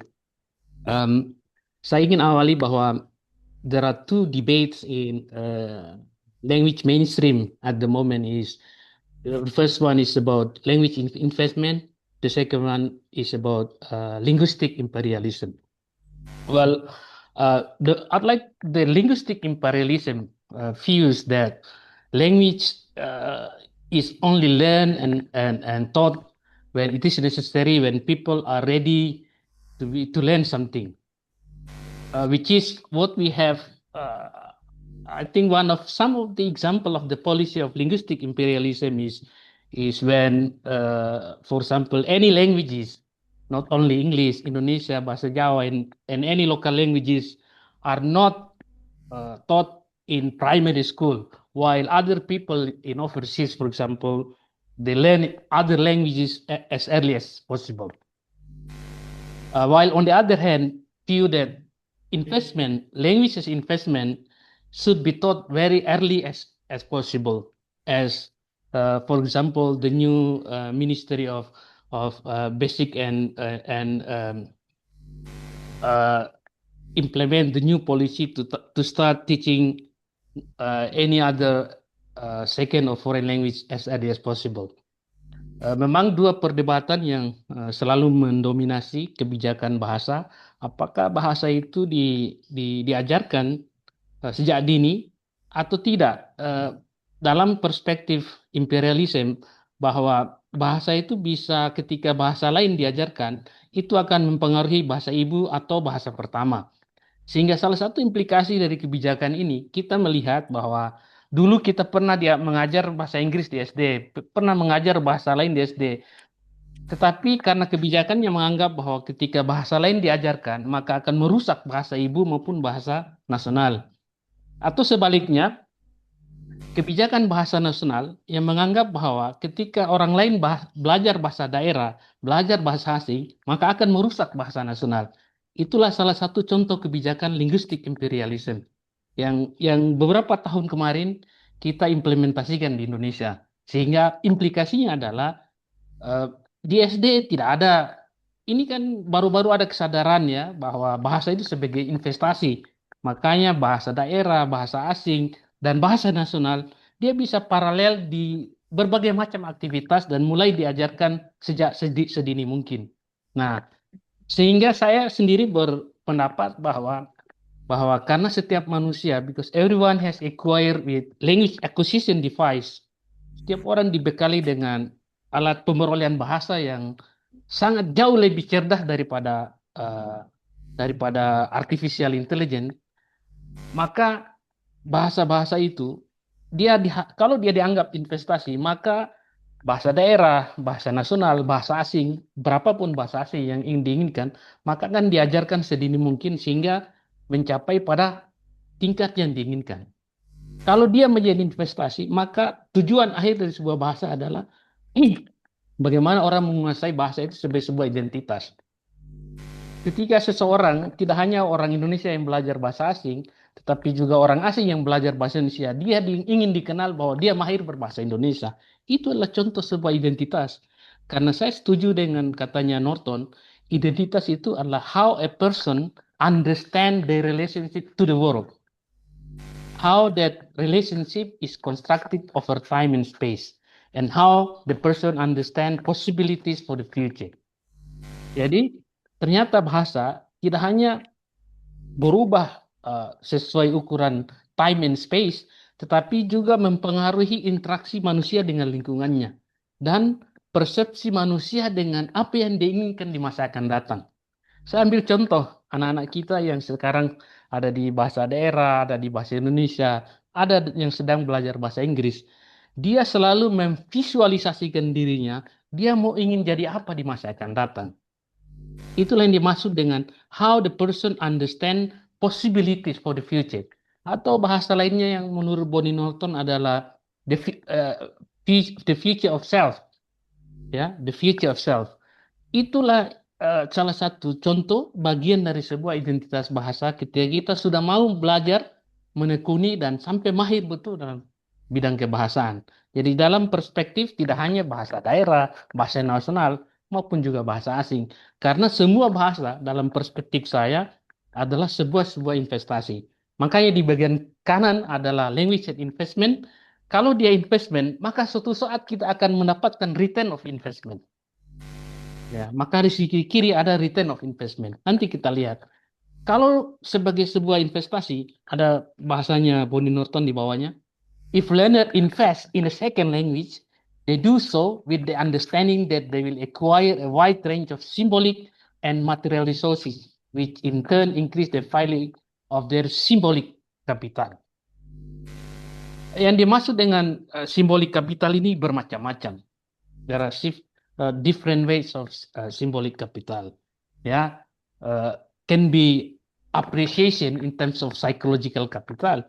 Kalau Anda ada orang Barat yang datang ke Indonesia, kemudian dia belajar bahasa Jawa misalnya, dia menguasai bahasa Jawa, dia akan merasa diterima dan dihargai oleh komunitas di mana dia berada. Dia akan merasa diterima menjadi bagian dari masyarakat itu karena dia menguasai bahasa Jawa. Itu yang dimaksud salah satunya adalah acceptance as a part of symbolic capital. Ya, sama dengan kita yang belajar bahasa Inggris. Kalau di 3 tahapan misalnya ada early stages, ada early investment yang saya maksudkan adalah early stages, itu returnnya tentu sangat rendah. Ketika orang hanya belajar bahasa Inggris atau bahasa lain atau bahasa daerah atau bahasa Indonesia pada tingkat yang rendah, tentu returnnya juga sangat rendah. So in early investment tentu ada language exposure, language socialization. Ini kan yang dilakukan. Saya ingin kasih ilustrasi Anda. Jika Anda sekarang sedang belajar bahasa Inggris misalnya, pada tahap ini Anda selesai di jurusan pendidikan bahasa Inggris dan hanya pada tingkat early investment, hanya pada tingkat kalau dites kapasitasnya adalah TOEFL-nya tidak sampai 500. Anda salah satu orang yang paling merugi karena menghabiskan waktu 4 tahun dalam jurusan bahasa Inggris tapi tidak mencapai titik apa-apa. Nah, itu artinya dalam pendekatan language as investment, Anda baru pada menghabiskan waktu, tetapi capaian akhirnya, the ending of your process is only to gain very basic competence of the language. Ya, yang seharusnya tidak. Karena indikatornya, kalau indikatornya seorang yang belajar bahasa asing secara theoretically, ketika dia intensif sama dengan orang bekerja 8 jam 1 hari. Ya, ketika dia intensif antara 6 sampai 8 jam, betul-betul konsisten, maka hanya butuh waktu 3 bulan. Hanya butuh waktu 3 bulan Anda akan menguasai early investment. Tapi karena di prodi, di jurusan kita, kan tidak hanya mata kuliah skill bahasa Inggris, tapi banyak mata kuliah lain, maka ya early investmentnya butuh waktu, mungkin bisa jadi 1 tahun. Makanya Anda selesai, ada yang 3 tahun setengah, 3 tahun 2 bulan, ada yang 4 tahun, mungkin ada yang suka jadi mahasiswa mapala ya, mahasiswa abadi, MA, mungkin 7 tahun. So, if you invest for the 4 years and you acquire very the very early investment of the language, you're one of the unluckiest person in the world. Because secara teori tadi, Anda bisa menguasai early investment, all the basic rules, grammatical rule, accuracy, clarity, and the naturality or the naturalness of the language is only within 3 months. If you are consistently spend at least 8 hours a day. The second part, that's why you are having the second year of your study. The same with bahasa Indonesia, bahasa daerah, kan ada tahun kedua. This also we call it intermediate investment. But why you are intermediate? Because you do not only learn certain aspect of the language, not only the accuracy, the grammatical part of the language, and the clarity and all the function of the pragmatic perspective of the language, but also learn other things about communication, culture, and etc. So that's why you have the second year as the second part of the language, or I call it intermediate assessment. So the same thing when you are an intermediate. So if we are convert those intermediate assessment as in terms of the TOEFL and IELTS score assessment is between 5 to 5.5, for example. But it is still you are one of the I cannot say fail, but you're just unlucky because you have spent 2 years within your college and you still get the very intermediate level of your investment. So what we want is you need to have an advanced assessment. So you use, when you finish your study, for example, at the bachelor level of your language, apakah itu bachelor bahasa daerah, bachelor of bahasa Indonesia, atau bachelor of bahasa asing. For example, one of the clear indicator is if you are bachelor of English, for example, or the English education. So you acquire certain score of the language. For example, you got 6.0 for IELTS, or let's say 600 or 550, or at least 6.5. So that's where you can acquire the return of your investment. Dalam bahasa Portugis, saya ingin jelaskan bahwa kalau Anda menghabiskan waktu 4 tahun atau 3 tahun lebih di sebuah jurusan pendidikan bahasa Inggris misalnya, dan Anda bisa menghasilkan nilai skor TOEFL 550 atau 575 atau IELTS setara 6,5, maka Anda termasuk kategori pada advanced investment. Karena dengan 6,5 Anda bisa mengelilingi seluruh dunia. Artinya apa? Anda bisa melamar semua beasiswa yang ada di dunia karena salah satu minimal standarnya adalah 6,5. Nah, kalau Anda sampai selama 4 tahun tadi hanya menghasilkan early investment hanya 500 atau kurang dari 500, Anda lah orang yang paling merugi, apalagi yang biaya sendiri atau mungkin beasiswa dari orang tua. Anda menghabiskan uang orang tua tanpa menghasilkan apa-apa. Ya, terutama mungkin ada anak-anak kita yang atau mahasiswa kita yang menggunakan beasiswa anak pintar atau apakah JIS atau KIS dan lain sebagainya. Anda cuma menghabiskan uang pemerintah tanpa menghasilkan apa-apa. Ya, kenapa kalau salah satu indikator dianggap sebagai supaya investmentnya kembali lebih tinggi, maka syarat wajib buat diri Anda pribadi adalah 550. Salah satu indikator dari tidak bisa tidak, karena itu adalah salah satu indikator yang bisa terlihat oleh siapapun. Sehingga nanti ketika Anda pindah ke bagian kiri, the return of investment akan mudah. Kita ambil contoh, saya kasih contoh return investmentnya dalam 2 perspektif, academic life and workplace. Pada perspektif academic life misalnya, dengan angka 6,5 atau 575 atau mungkin anggaplah IELTS salah satu contoh, maka Anda bisa melamar apapun yang ada. Anda bisa melamar semua beasiswa yang ada kemudian dengan skor itu. Itu artinya membuka return of investment yang Anda invest selama 4 tahun tadi. Ya, tidak hanya, kan yang Anda invest tidak hanya uang, ada psikologi, kelelahan, and all those things, you are starting to regain your investment. If you have advanced investment, itu akan jauh lebih mudah. Tetapi yang kebanyakan kita, ya hasilnya adalah ya early investment. Walaupun early investment, intermediate advanced tadi, secara teori itu hanya butuh waktu 9 bulan. Saya ingin katakan hanya butuh waktu 9 bulan. 4 jam tutorial, 4 jam program mandiri, sehingga totalnya 8 jam satu hari minimal ya. Ya, kalau itu dia tidak butuh waktu hanya 4 tahun. Jadi bayangkan 9 bulan, harusnya 9 bulan, tapi Anda habiskan 4 tahun, itu kan there's a loss, a big loss of time. Tetapi tidak ada masalah. But when you gain your advanced investment, you will easily get the return of the investment. Ketika standar itu tercapai, maka nanti whether your workplace or academic life, it will be easier. Ya, karena semua syarat akses misalnya, kalau kalau kita juga menguasai maupun bahasa daerah Anda betul-betul menguasainya, ya Anda at least you got easily access to the workplace. Ya, kenapa? I have to believe that. Saya harus percaya bahwa orang yang beriman dan yang berilmu akan diangkat sedikit derajatnya, beberapa derajat timbang orang yang tidak beriman dan yang berilmu. Artinya apa? You are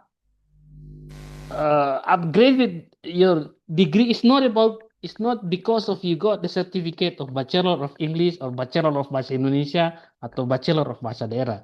It is about how advanced your knowledge is. Jadi itu dilihat dari sejauh mana kapasitas kita menguasai sesuatu. Sama, simple sekali. Karena saya orang bahasa Inggris, sederhana sekali written-nya. Ketika Anda mampu tadi, you will acquire a wide range of symbolic and material resources.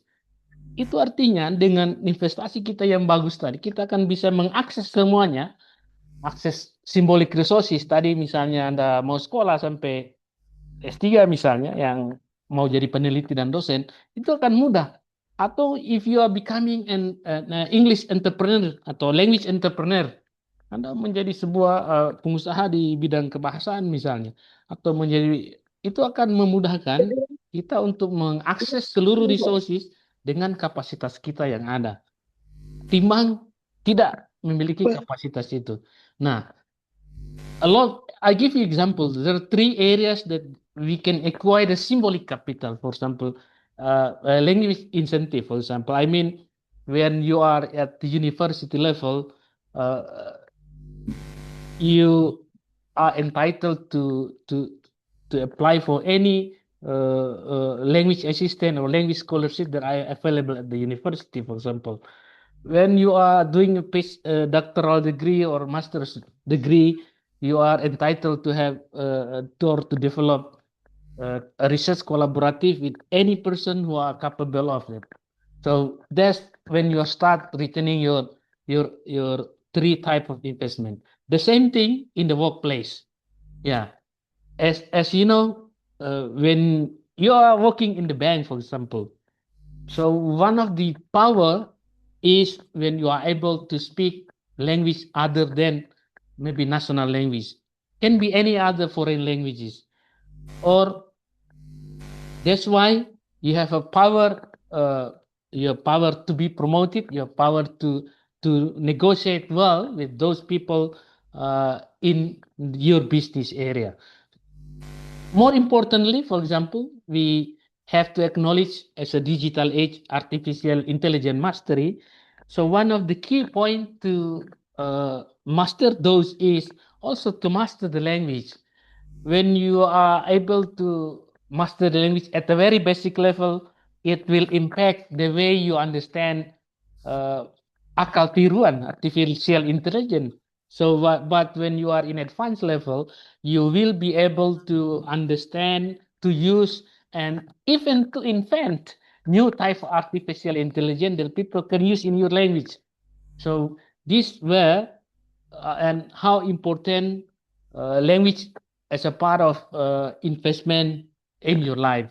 So my point is, so we do not see any language as a part of linguistic imperialism, but also we have to see any language as part of investment, whether it's bahasa daerah, bahasa nasional, or bahasa asing. Well, guys, I think I'd like to return to the moderator. So that's my opinion and share about some of the research, some of my observation in the context of our language policy in Indonesia and also across the globe. Thank you.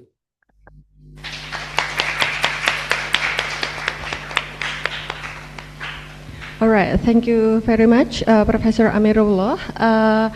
Ladies and gentlemen, please give one more huge applause for all of the speakers for this session. Now, we will move on to the Q&A or question and answer sessions. Participants are welcome to raise their hand virtually or directly for those who are actually joining us offline here, or submit your question through the chat box. To ensure that everyone has an opportunity to participate, I kindly ask the question to be concise and direct related to the presentation. Now, from the Zoom meeting, is there any questions? Please raise hand. We're actually having Pak Rafa from Dekanat. Is there any question, guys? Yes, please. Maybe one more question from the first batch, first term. All right. At the first place, I'd like to invite Bapak Rafa Sandia from the Zoom meeting. Please mention your name and institutions, and then address your questions to whom it may concern. Either it's actually Professor Ure, Prof. Hakata, or Prof. Amirullah. For Pak Rafa, the time is yours. Okay, thank you very much for the time. Do my voice clear?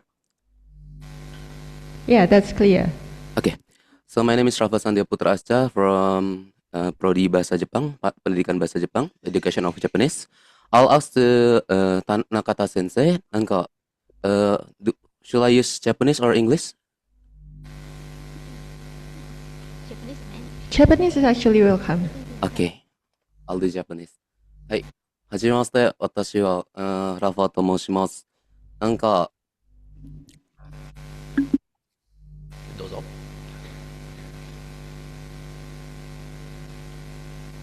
ちょっと待ってください。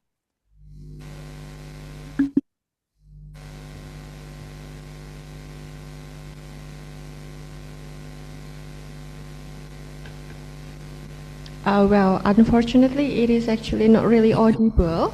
Mr. Rafa, could you please repeat one more time? Check. My voice is clear? It's okay? Yeah, that's clear. Okay. じゃあ、日本語の会話を練習しているときに、一つ気になったことがあります。インドネシア語では質問にすぐ答えられないときや、少し考える時間が欲しいとき、じゃあやそれでのような言葉を言いながら考えることがあります。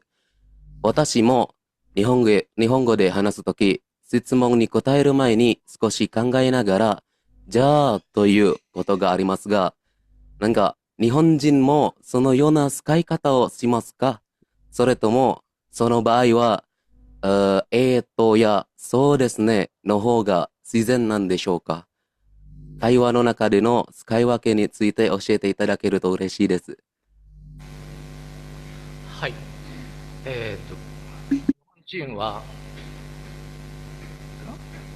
日本人は考えるときに、じゃあを時々使います。でも、使うときは特別なときです。どんなときに使うか今から話をします。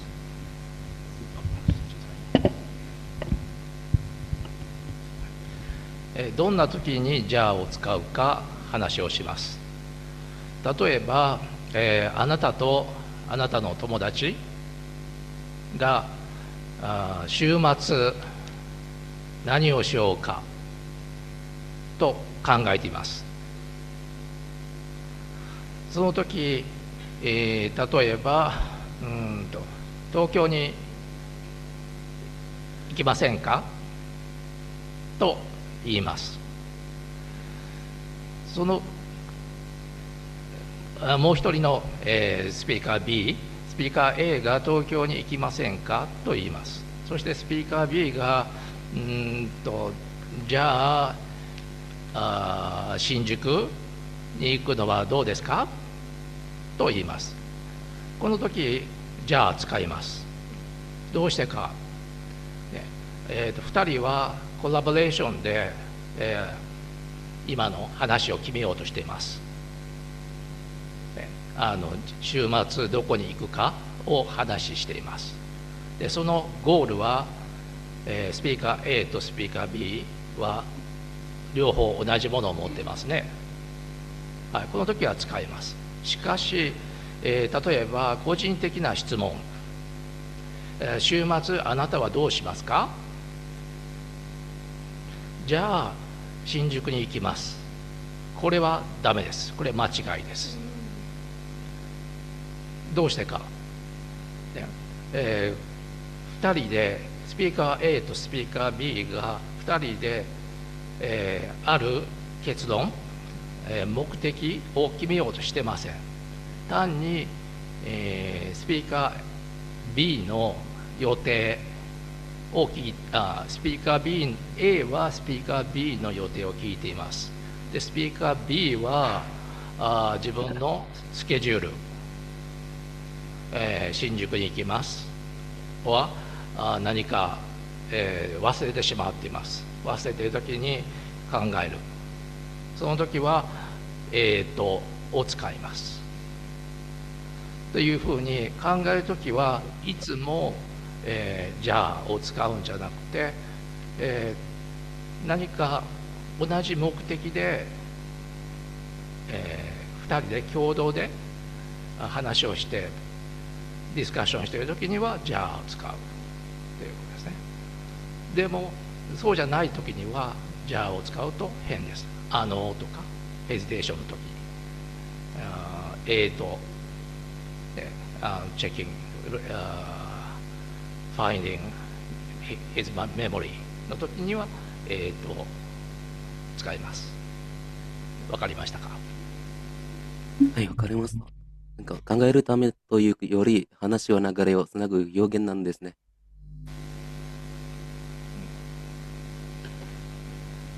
Well, all right, thank you. I thought it was the closing. So thank you so much for Mr. Rafa, and also thank you so much for Professor Nakata for the response. Next, I'd like to invite any more questions. Yes, please. Maybe 3 questions all at once, it's okay. Mention the name, institution, and address to whom it may concern.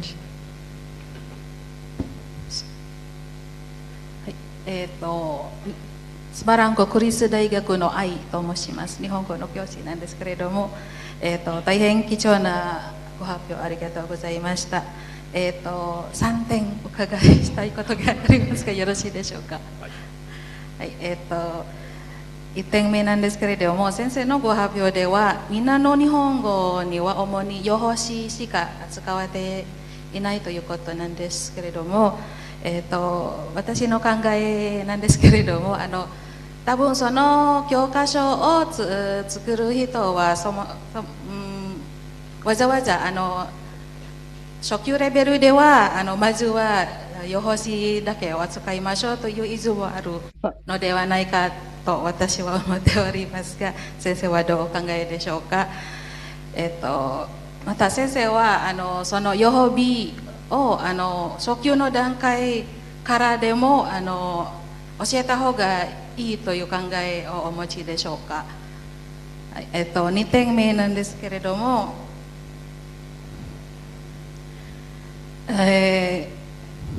じゃあの予報日ですが、インドネシアの学習者では、日本語だけではなく母語で話している時も相手の発話を言い換えとか確認したりする習慣はあまりないと私は感じております。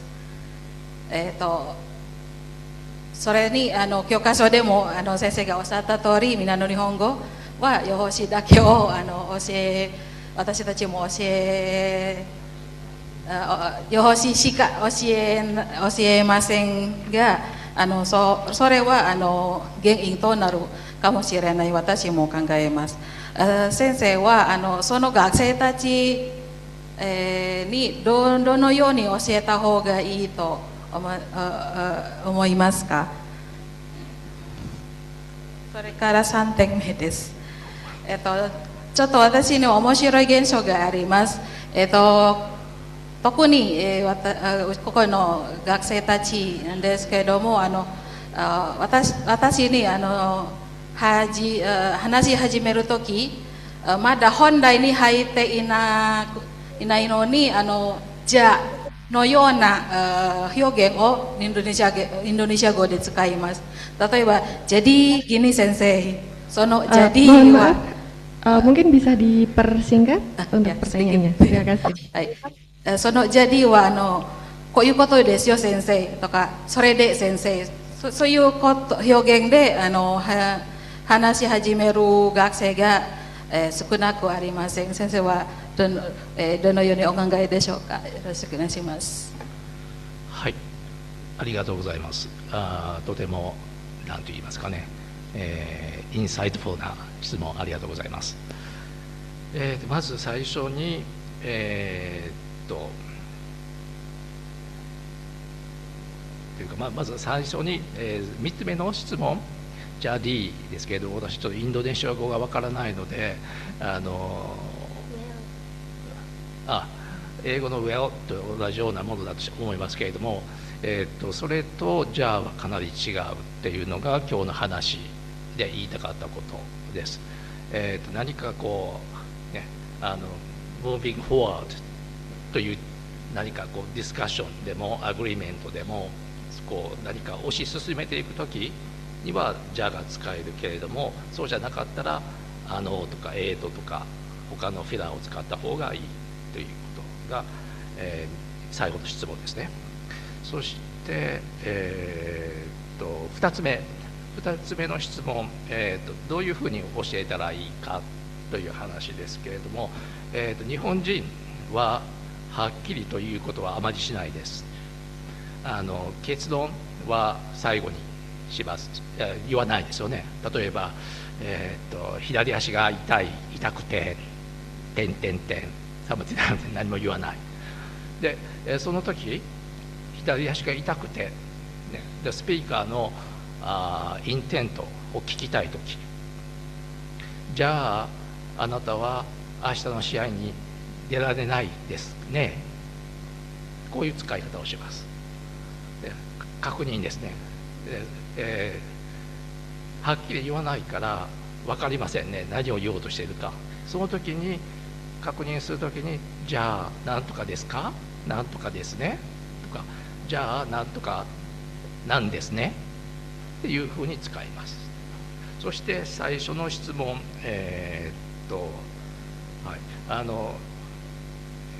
日本人がどのくらい、じゃあを使うかというのを見せました。そして、その時に、C ですね、優勢 C の用法は一番たくさん使っています。ですから教科書みんなの日本語で C の用法がしかないっていうのは分かります。で、優説 B ですね、はっきりとさせるという優説 B に関しては、日本人が、17% 使っているということはそんなに少なくないですね。ですからこれは日本人は割と使っている、結構使っている用法です。ですから教えた方がいいのは分かります。でも初級段階で使うかどうかっていうのは先生に任せられていると思います。で、私はそうですね、初級の終わりぐらいには導入した方がいいんじゃないかと思います。以上です。All right, thank you so much, Prof. Nakata, for the response. Next, I'd like to invite the third question. Lady at the front at the first place, actually, and then you are going to be after her.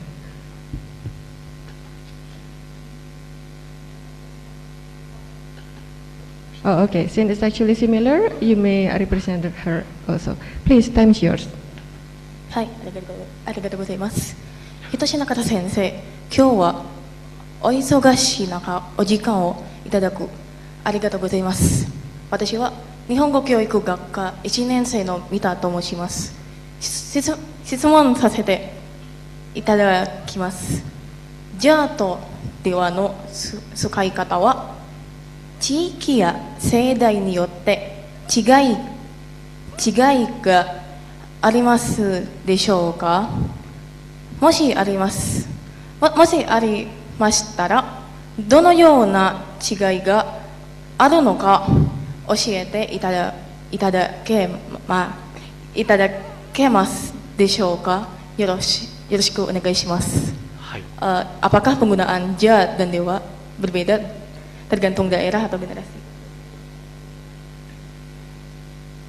はい、学生さんからの質問ありがとうございます。まずじゃあとではの違いですね。じゃあは、会話で使う形です。ただ会話ですけれども、相手が自分よりも上の人の時はではを使った方がいいと思います。じゃあさよなら、ではさよならではまた会いましょうの方がいいですね。で、じゃあとでは今言ったように相手との関係で親しい友達の時はじゃあをよく使います。で会話でもよく使います。で書き言葉で手紙を書く時はではとか、それではの方をよく使います。で、他にじゃあとでは以外に方言ダイレクトがあって、ではは、関西では大阪ではほなほな、ですね。それならですね。それならほならほなという関西ではほなと言います。はい、よろしいでしょうか。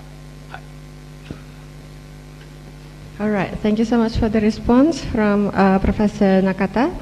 I'd like to read a question from the chat box on Zoom.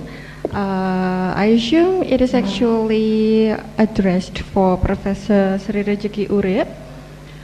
For the first speaker, cultural and linguistic awareness. How do cultural and linguistic awareness help students interpret French text more accurately? And in what ways does language awareness and linguistic consciousness improve their ability to recognize language patterns and meaning? For Professor Sri Rejeki Urip, the time is yours.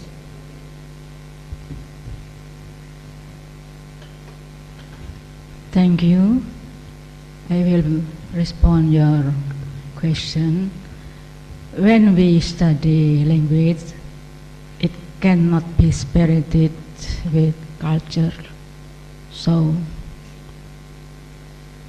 by studying language, for example, in a simple structure like je veux parler ou bien je veux sortir,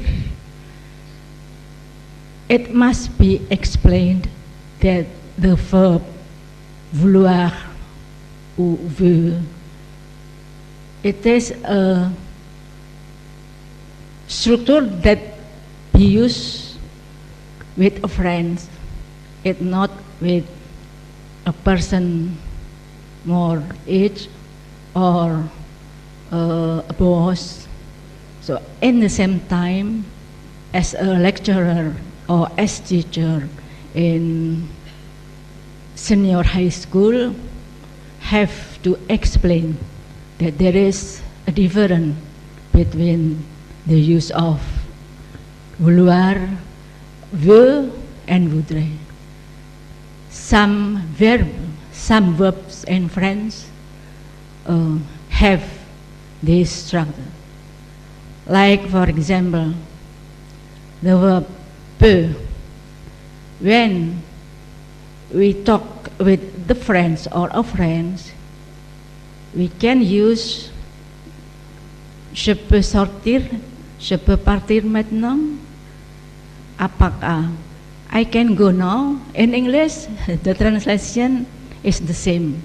But in French, the structure is different. So,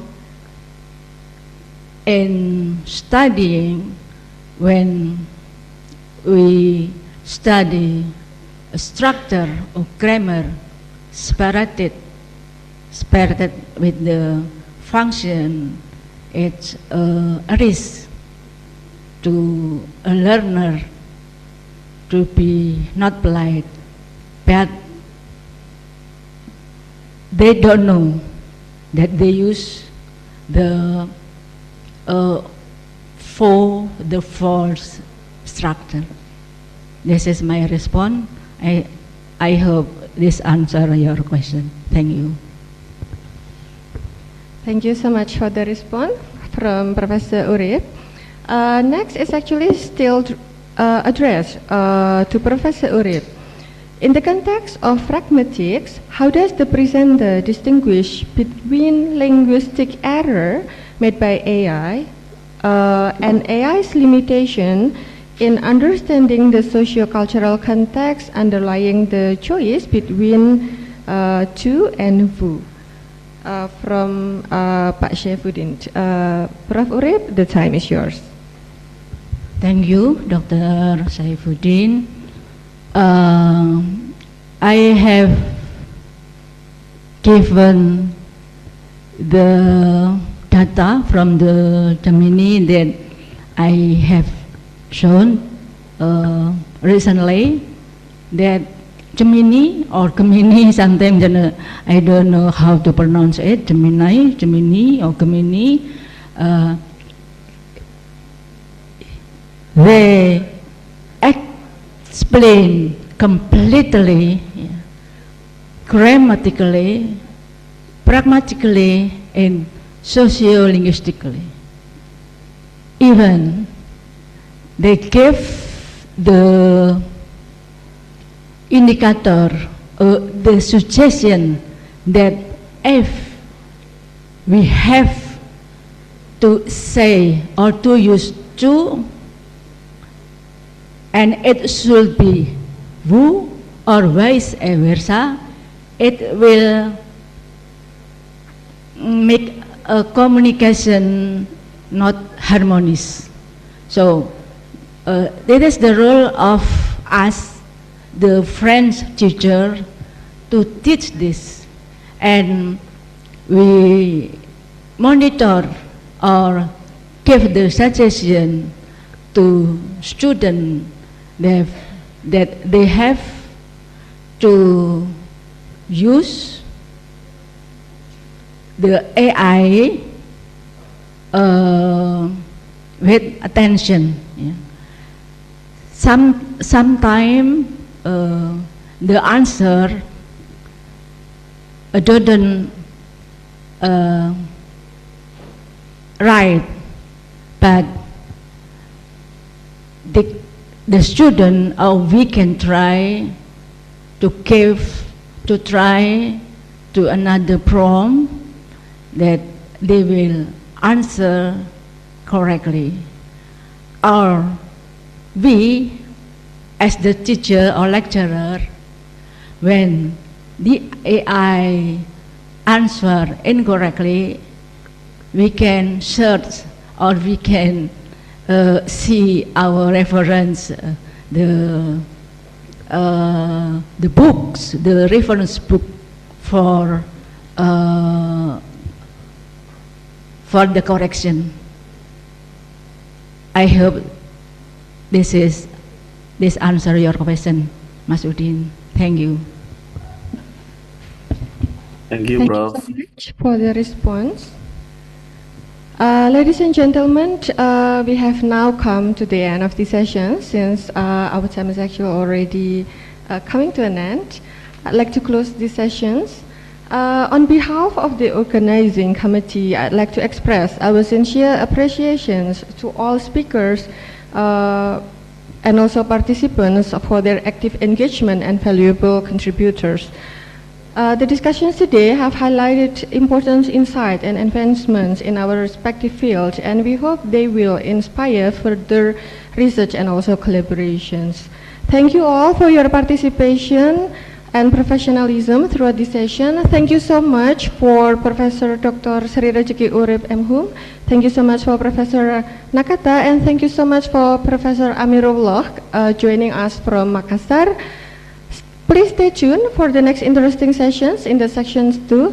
And now I would like to get it back to the Master of Ceremony. Thank you so much.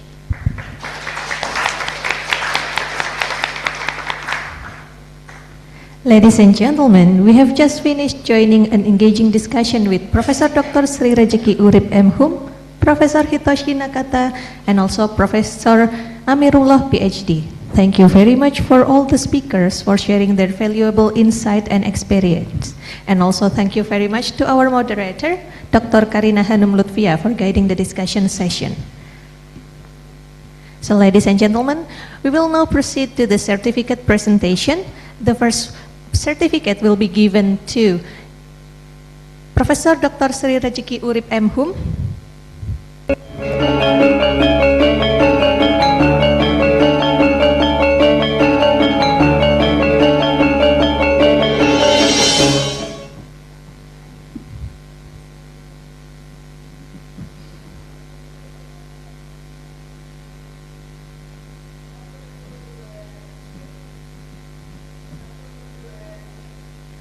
Okay. Thank you very much. And then the next certificate will be given to Professor Hitoshi Nakata.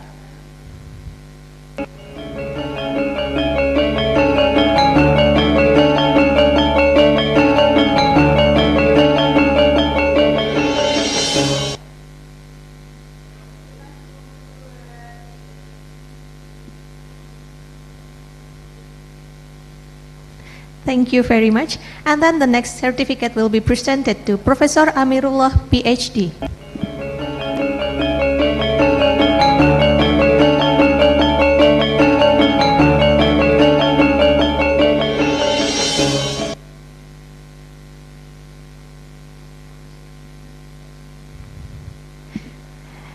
And now, it is with pleasure that I'm about to hand over my microphone to the moderator of the second plenary session, Ibu Pasca Kalisa SPD MPDP MA, who will further be the person in charge for the discussion.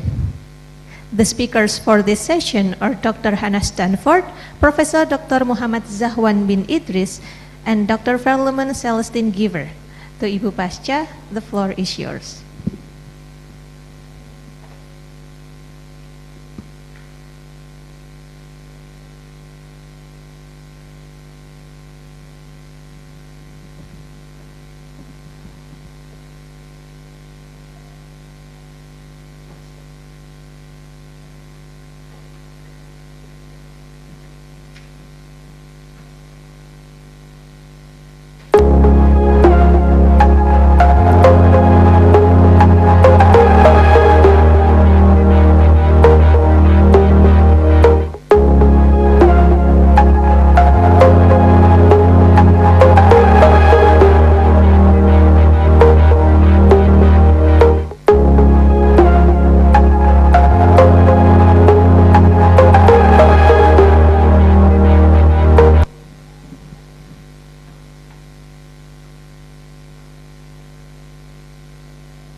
Assalamualaikum warahmatullahi wabarakatuh.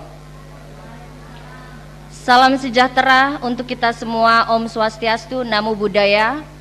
Good morning, distinguished guests, esteemed speakers joining us online, and fellow participants, and ladies and gentlemen, and welcome back to the plenary session 2 of the 3rd International Conference on Education, Languages, Literature and Arts, ICOELLA 2026.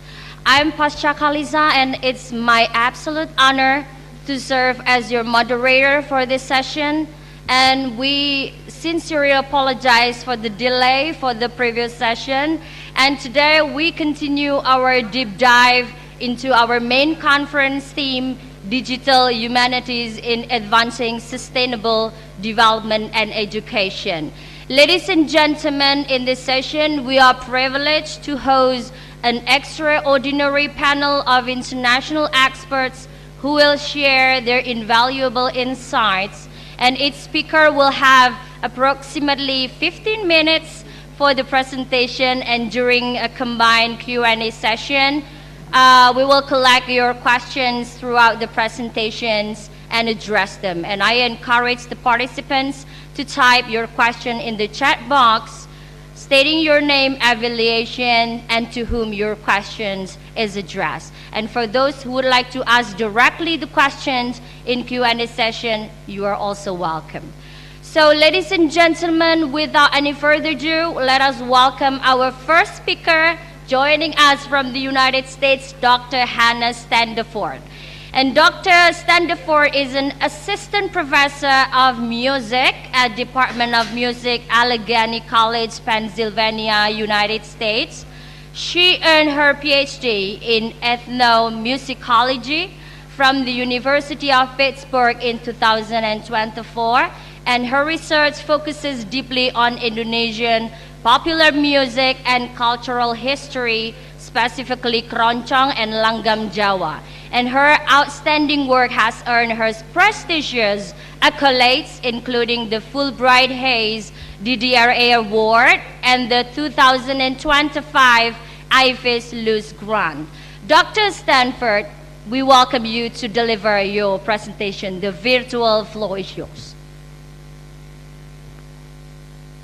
Thank you so much for the introduction. Can you hear me okay? Good. Great. So I'm going to be talking specifically about uses of artificial intelligence in music education today. Wow, seamless. All right, someone's already helping to share my slides, so this is fantastic. Just a little bit more context. You already heard about what my research is typically about. So Indonesian popular music. I also do some work with swing dance in the United States. And I think of myself as something of a Luddite, actually, that I don't, I'm not a person who's seeking out the next technological trend and advancement, but I think that we cannot ignore artificial intelligence, whether or not we want to. And so I've been turning my attention to this lately. I'm part of a working group at Allegheny College, looking into artificial intelligence and how our college is going to adopt artificial intelligence, whether or not we're going to standardize it, whether or not we're going to allow professors to choose how they want to incorporate it into their classrooms.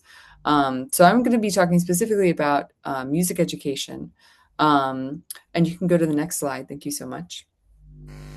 So I'm going to be talking about uses specifically for education, music education. I'm going to look at some research from Carnegie Mellon University, which is also in Pittsburgh, Pennsylvania. And then I'm also going to look at a document from the National Association for Music Education. It's a guiding frameworks document that they created. From there, I'm going to turn to ethical considerations in music education, excuse me. So mainly focusing on intellectual property, privacy and data security, and transparency. And I'll move into just a few general considerations and be kind of explaining some of my conclusions throughout. So next slide, please. I'll start by discussing the findings of an interdisciplinary research team at Carnegie Mellon University, which is in Pittsburgh, Pennsylvania. Jose Oros, a PhD candidate in information systems at Carnegie Mellon University, initiated a study wherein 140 musically trained participants made a 15-second melody, so just a short melody with a small piano keyboard. Some of the participants were given access to a generative AI platform called Udio, and they could generate tunes from text prompts for inspiration. And then another group wrote their own melodies with no AI assistance. And then a third group judged these melodies and their judgments were based on creativity, enjoyment, and musicality. Much of the research about music and AI so far has been about production, right?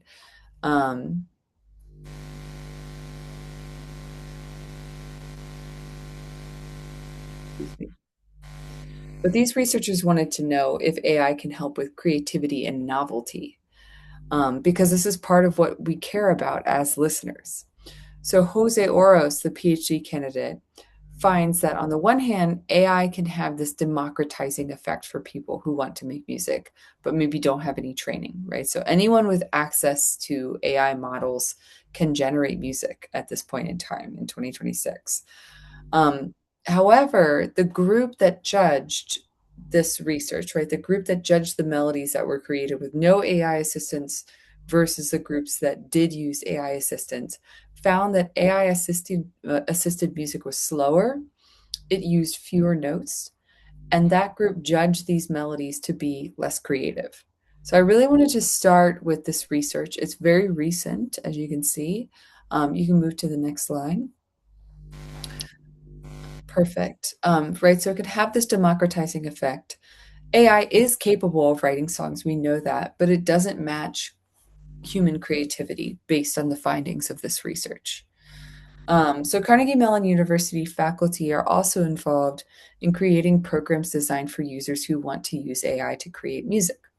Chris Donahue, a computer science professor at Carnegie Mellon, oversaw the creation of a Muse, a tool meant to allow people to collaborate with AI to write songs. The platform allows users to upload images or text or audio and transform it into musical chord progressions. So Muse is basically a songwriting assistant. Chris Donahue's aim for these tools is to lead to innovation in the fields of both music and computer science. Other researchers at Carnegie Mellon are looking deeply into what makes music human. So Richard Randall leads the Music Experience Lab at CMU and looks at the way that music is produced and performed by listeners. The researchers agree this is just the beginning of looking into these topics that could eventually inform policymakers on how to tackle these questions. So I think this thinking about informing policymakers is really key here, because I'm going to vouch for the importance of regulation for AI use later on. But I think this it could eventually inform policymakers. This is AI is developing so quickly that I think it's kind of needs to happen now. As for the creative, Carnegie Mellon uses this interdisciplinary approach, and this really makes it an ideal place to tackle the kinds of questions that we're talking about so far. So I'll now turn to a document released by the National Association for Music Education. Next slide, please. This document was developed by an experienced team of authors in the spring of 2025 to support National Association for Music Education members in understanding the overall trends and principles related to AI and music education. And obviously, this is a complex and quickly developing topic. The document outlines some ways that AI can be used to streamline planning for music educators. So, this could be practical things that basically anyone could use in their work: drafting emails, assisting with rehearsal schedules, general time management, quick drafting for grant proposals, customizing lesson plans, composition prompts, and then also individualized learning materials for students who may have special needs. The National Association for Music Educators document concludes that AI should be viewed as a support system that, quote, enhances productivity without diminishing the role of human creativity and expertise, end quote. Next slide, please. As we know from the work, I meant to go over this. Yeah, thanks. I wanted to touch really quick. This is a very useful piece from this document of naming very specifically what AI is able to do as it relates to music. So source separating, taking individual sounds out of an audio mix, sample generation, creating new samples, music generation, so just generating music from scratch. You can input text and get audio from that. The use of effect plugins, instrument plugins, mastering, so the finishing touches that we might put on a recording, and then also voice synthesis, of course. So all of this, although it's more about music production, are things that we might end up using as educators, or that our students might be using. Next slide, please. Thank you. As we know from the work being done at CMU, AI systems can allow musicians and students to explore different compositional and improvisational approaches. Not only the text-based prompts generating new melodies previously discussed, but also AI could be used to emulate different musical styles, right? I want this to sound like blues, or I want this to sound like copla. So these avenues for creation can potentially offer collaborative opportunities for students to interact with music in novel ways, and may boost efficiency and creativity. However, I'd like to draw attention to an important study from the Massachusetts Institute of Technology, also usually known as MIT, and this revealed that people who consistently use ChatGPT for writing, right? So we're talking about writing papers, writing drafts, emails, things like that, over the course of 4 months, consistently underperformed at neural, linguistic, and behavioral levels. The results of this June 2025 study raised concerns about the long-term educational implications of large language model reliance, and underscore the need for deeper inquiry into AI's role in learning. This study was obviously specific to writing, but I would suggest that further research might examine the long-term impacts of, say, composers or songwriters who consistently use AI tools in the production of music. And so this might be our students, this might be our composition students, this might be our songwriting students, and how is the use of AI going to impact their ability to compose and write music long term? AI for music performance is currently limited for consumers due to the real-time nature of live music and the processing power requirements for AI models. AI models can be used and are being used as collaborators or additional performers, but there are issues with this. A lot of AI models break down their input into something called tokens, and tokens are basically fundamental units of data. As an example, so tokens in AI might involve separating text into word and punctuation, or splicing audio into tokenized representations of voices or instruments. The AI models then embed these tokens into numerical vectors. These are basically arrays of data for processing and prediction based on probability distributions. The AI model then selects the most likely AI token sequence and decodes the output for human use. All of this can cause latency issues. That means there's a delay between the live performance and the sound that the AI model generates. So basically, this renders AI at the moment useless for live performance because there is this lag, because there is this delay. In time, in the future, this latency issue could potentially be solved. It will likely be solved. So yes, we could use AI for live performances, especially moving to the future. But I think there's a more important question here, which is, do we want AI collaborations? Would we like to go see an orchestra performance or a dangdut concert where all of the performers are AI? Is that interesting, or is it engaging? Could the performance still move you to tears? Or is the performance with some human performers and some AI performers interesting? What's the threshold for the performance still being moving or exciting to watch? So basically, I'm asking how many of the performers still need to be human for us to still want to go and see and hear the performance? Yeah, basically, I think it's really worth asking, what would this add, right? So I think that we can and will be able to add AI performers to live performances very, very soon. But do we want to? Is it anything more than a novelty? I think it's also important to point out here that there's no substitute for students learning how to perform music live. So a student might be able to generate a paper using AI, even generate a composition using AI, but there's currently no way for them to generate their clarinet recital using AI, or generate their guitar solo at a cafe concert using AI. aforementioned Professor Richard Randall at Carnegie Mellon University said that some consumers are trying to combat this increasing presence of AI in music by spending more time seeing live music. However, ticket prices, at least in the United States, I don't know about elsewhere, have been rising in a way that discourages some concert goers. Randall says, quote, "Live performance is the ground truth of the music process. Largely everything recorded is a reflection of that. We really have to make it clear what's at stake for people to understand that live music is important. If we continue to care about live music performance, which I do, there is no substitute for human beings with bodies in a room making music with real instruments and in real time. And there are no shortcuts for the hours of practice that a student needs to undertake in order to make that performance possible." Next slide, please. Just going to hit on a couple ethical considerations.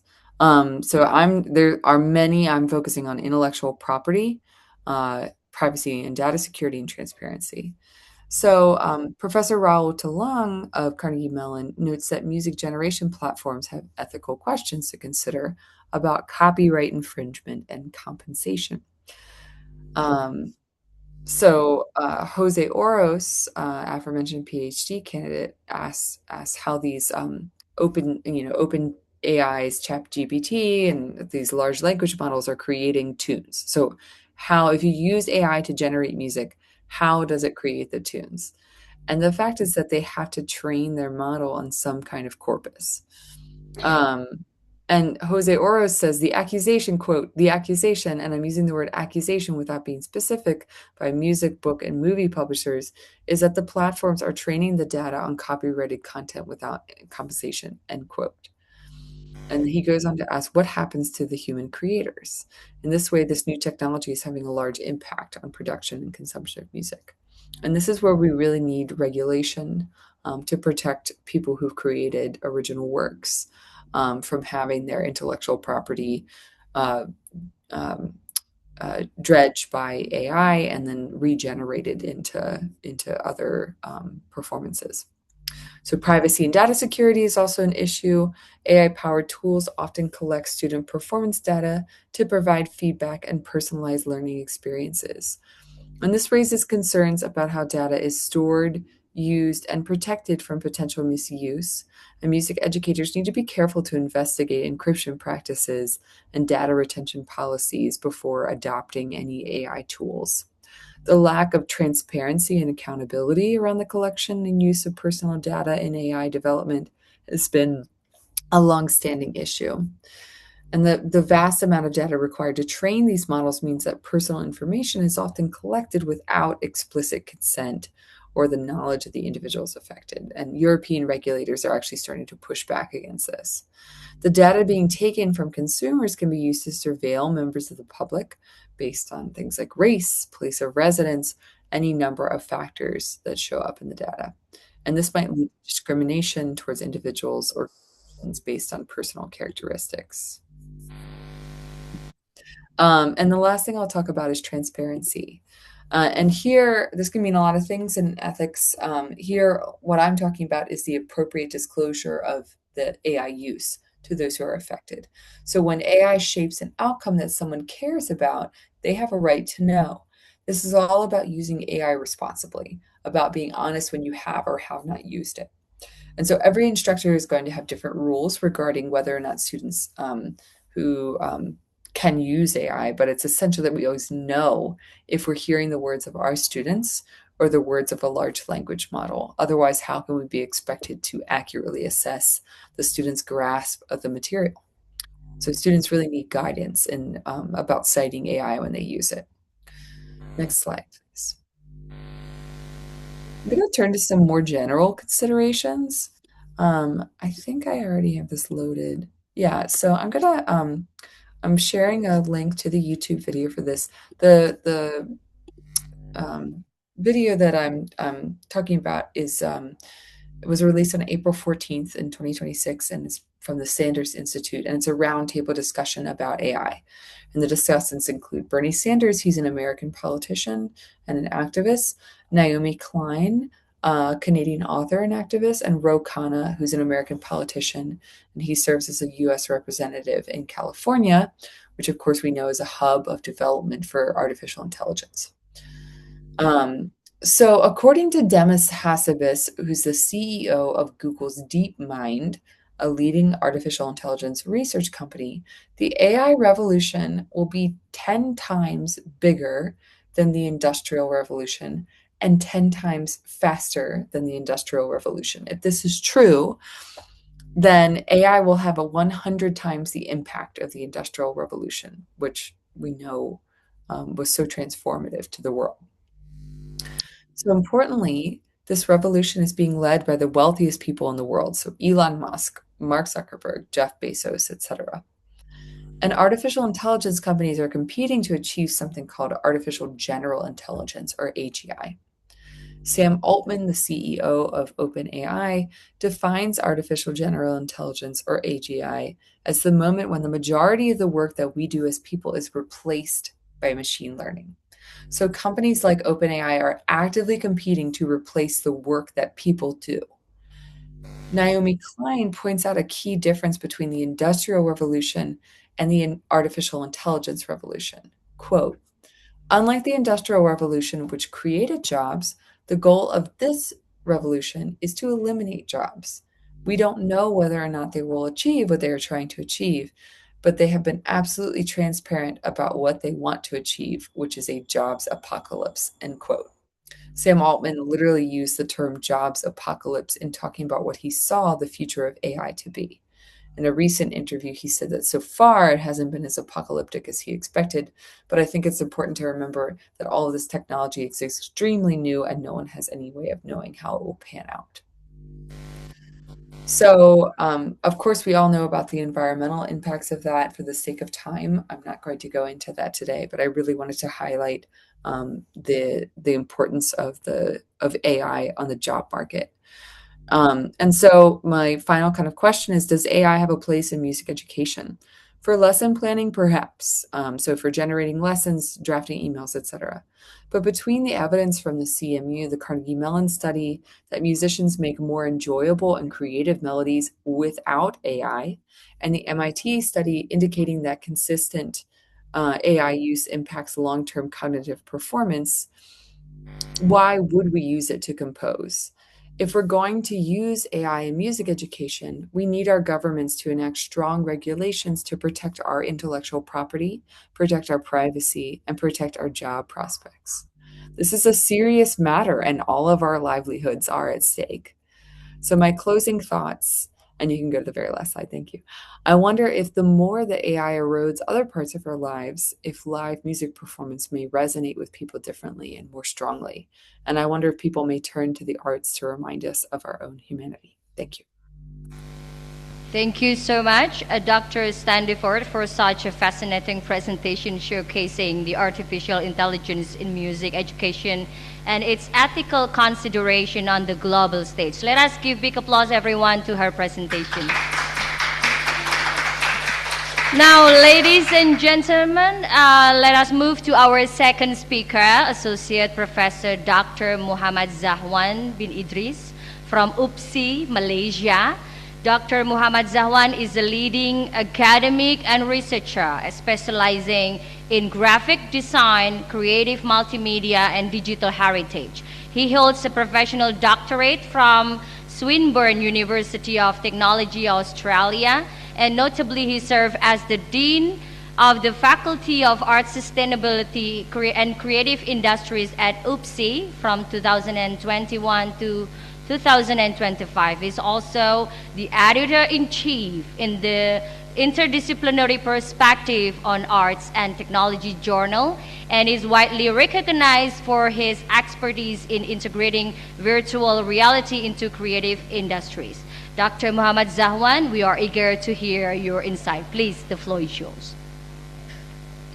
Okay, thank you, moderator, for very generous introduction.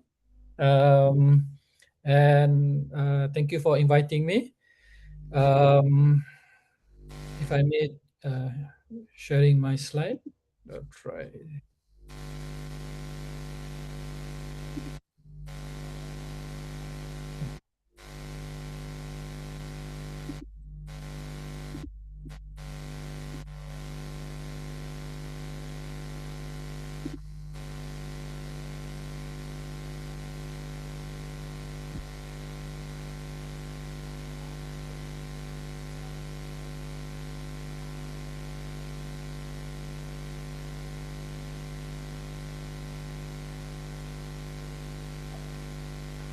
So do you want us to help for sharing the screen, your presentation, Dr. Zahwan?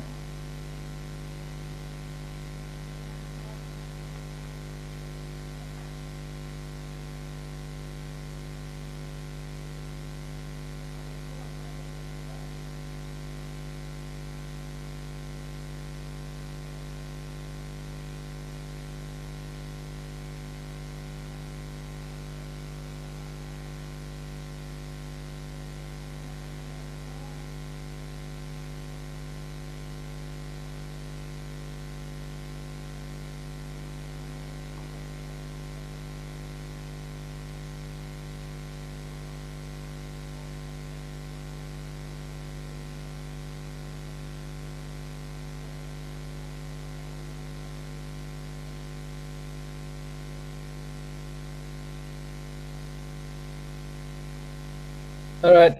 Sorry for the technical error. I think the committee can help me to share my slide. Yes, the presentation is on the screen already. All Yeah, right. you can proceed. Yeah. All right. So, good morning, everyone. The title of my presentations, will AI represent or replace designers, reimagining creative careers and design education in the age of artificial intelligence or AI. So I start my presentation title with questions, and I would like to start my presentation with a question as well.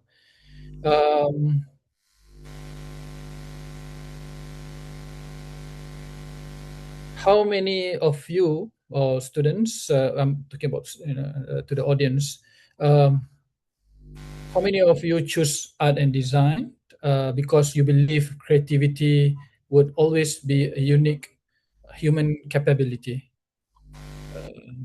So, try to answer the question by yourself.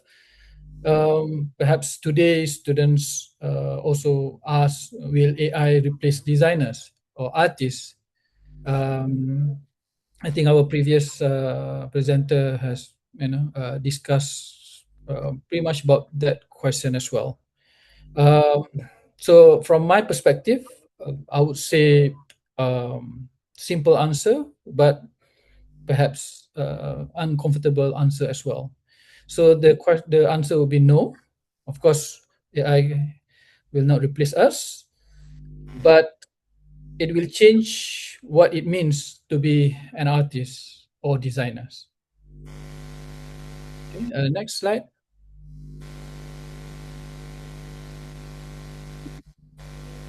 Okay. Yeah, I don't think I can share this video, but you can watch this. It's available in YouTube.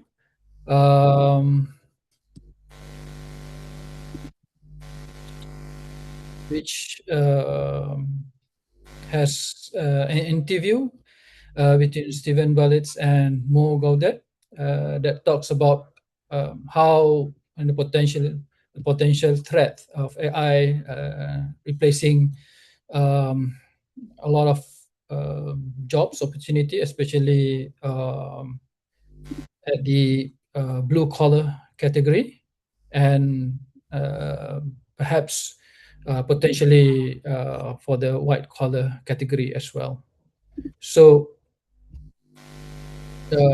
if you watch the interview, then perhaps some of us will feel slightly worried about the content of it. And the concern is fairly understandable. For decades, we assume that machine replace manual work while human can do their creative work. AI is challenging that assumptions. Next. Next slide, sorry. Yeah. So in just a few years, you can see the development of AI is very rapid and still progressing rapidly. never in human history has a creative technology that evolved this quickly. What once require a team now can be done by one person. Tasks that previously require perhaps a week or two now can be done in a minute. So this generative AI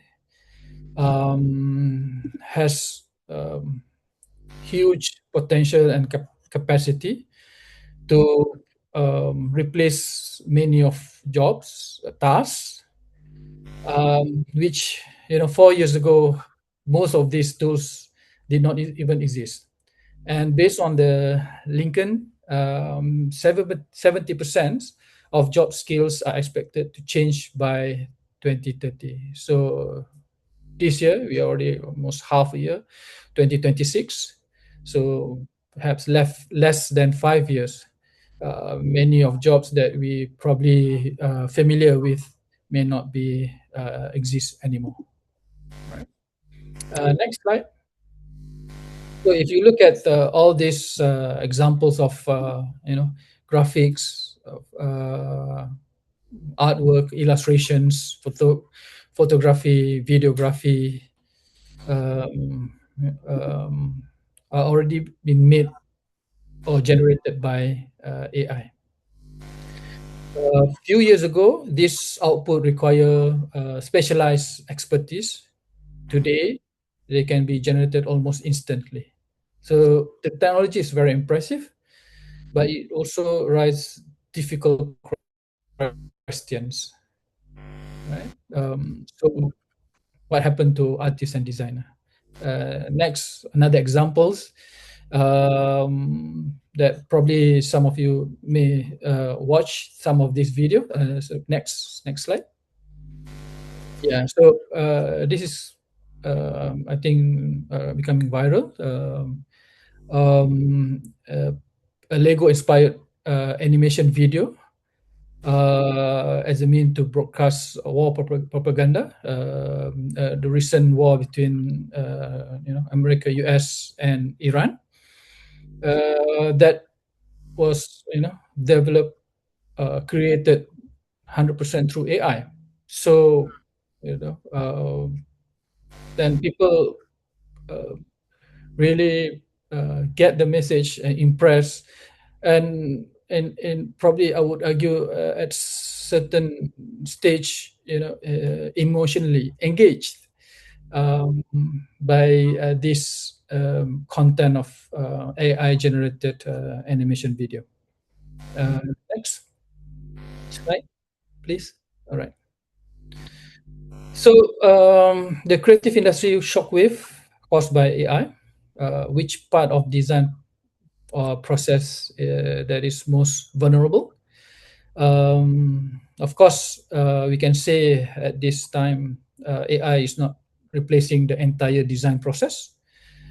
It is primarily automating production and execution, and that leads us to perhaps uncomfortable reality, especially if you look at this slide, the bottom level, especially at the internship and junior designer level. It creates perhaps apprenticeship problem, because traditionally artists, designer learn through practice. But if AI automates many of production tasks, then how do future or novice designer gain experience? This is one of the biggest challenge faced by our profession. Next slide, please.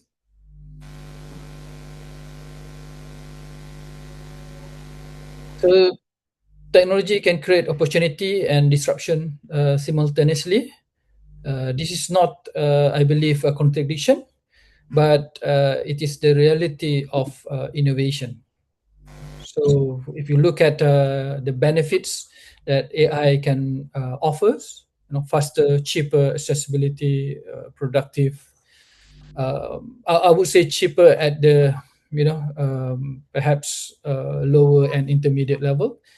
Perhaps some of the AI platform do charge you at a higher level, but considerably is still cost effective. And because of that, AI can raise fewer junior roles. I think as a student or someone who going to graduate soon, this perhaps is something that you have to be concerned about. Skills displacement, portfolio homogenization. You can see, although it looks very pretty, but it almost feels the same. And perhaps over reliance on the psychomotor and cognitive level. I think this has also been discussed by our previous presenter. Okay, next.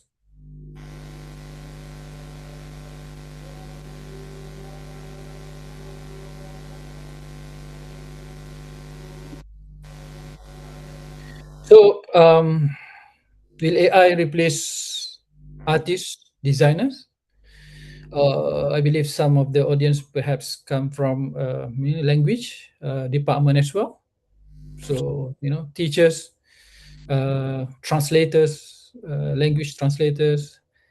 Perhaps the answer will be at the moment no.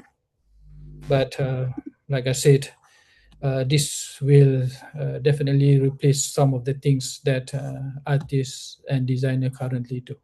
Okay. And the distinction is crucial because the future is not simply we put AI versus artists or designers. Perhaps the future is AI versus outdated definition of art and design. So this is something that I would like to frame from the education provider point of view. Okay, next. Thank you. So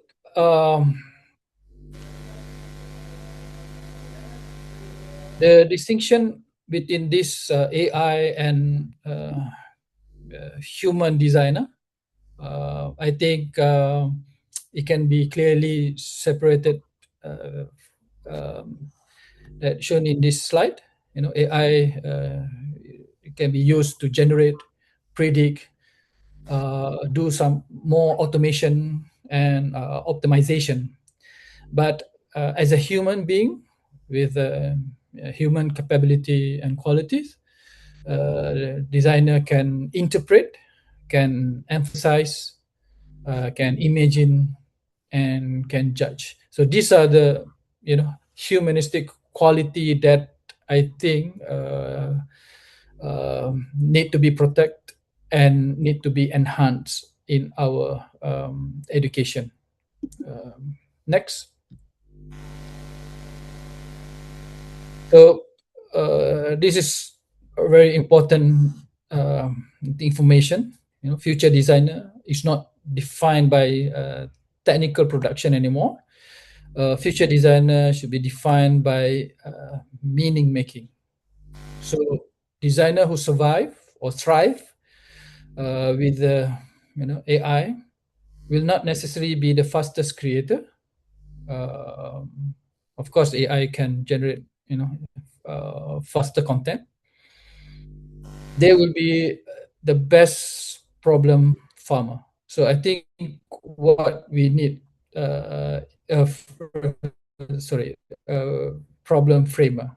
So what we need as a human being is to be able to see or to ask questions from different perspectives, how to frame issues or problems, and how to navigate that. And with the assist of AI, of course. I remember just a quick story about perhaps I've been told by someone who mentioned about how a task given to Edward de Bono. If you're interested to learn about lateral thinking, creative thinking, I think one of the good source of information can come from Edward de Bono.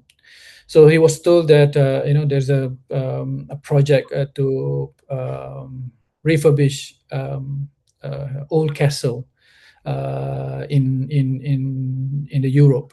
I think those there's a lot of old castle that being turned into museum or public spaces, but because there are lack of funding, they wanted to change the carpet because it's quite old. But I don't want to come up with a different idea. So even though the brief was to change the whole carpet, and of course, being a castle, it covered a massive area. But what Dibono suggested back was not to simply change the carpet, but to dim the light inside the castle. So it's not just simply acknowledge the problem, but also to relook at the problem and see from the different perspective, and still come up with a solution. So by dimming the light, then the carpet is not really obvious, but you can still see the floor, the steps, for safety reason, and you can browse through the castle, and it solves the problem. So you don't have to change the old carpet, and at the same time you actually save energy and cost. So these are the things that maybe designer have to do. And traditionally, as a designer, we trained to see a problem from different angles. And if you are working with more designers or non-designers, then perhaps something that you may want to explore is co-designer or participatory design approach. So perhaps some of you may heard that term. I personally encourage students, designers, artists to be familiarized with those approaches. Co-design or co-creation and participatory design. Okay, so again, I would like to emphasize that future designer or artist is not a better creator. Future designer, I would propose, is a better problem framer. Right, next frame. All right, so we can see that increasingly, currently, a lot of jobs at the risk. These jobs perhaps not disappearing overnight. Of course, it gradually, but it's quite alarming. I can see from even in the Malaysia context, many of these type of jobs are disappearing or become lesser and lesser. For example, like junior graphic designer, production artist, junior copywriter, social media content creator. And of course, there are also other job opportunities.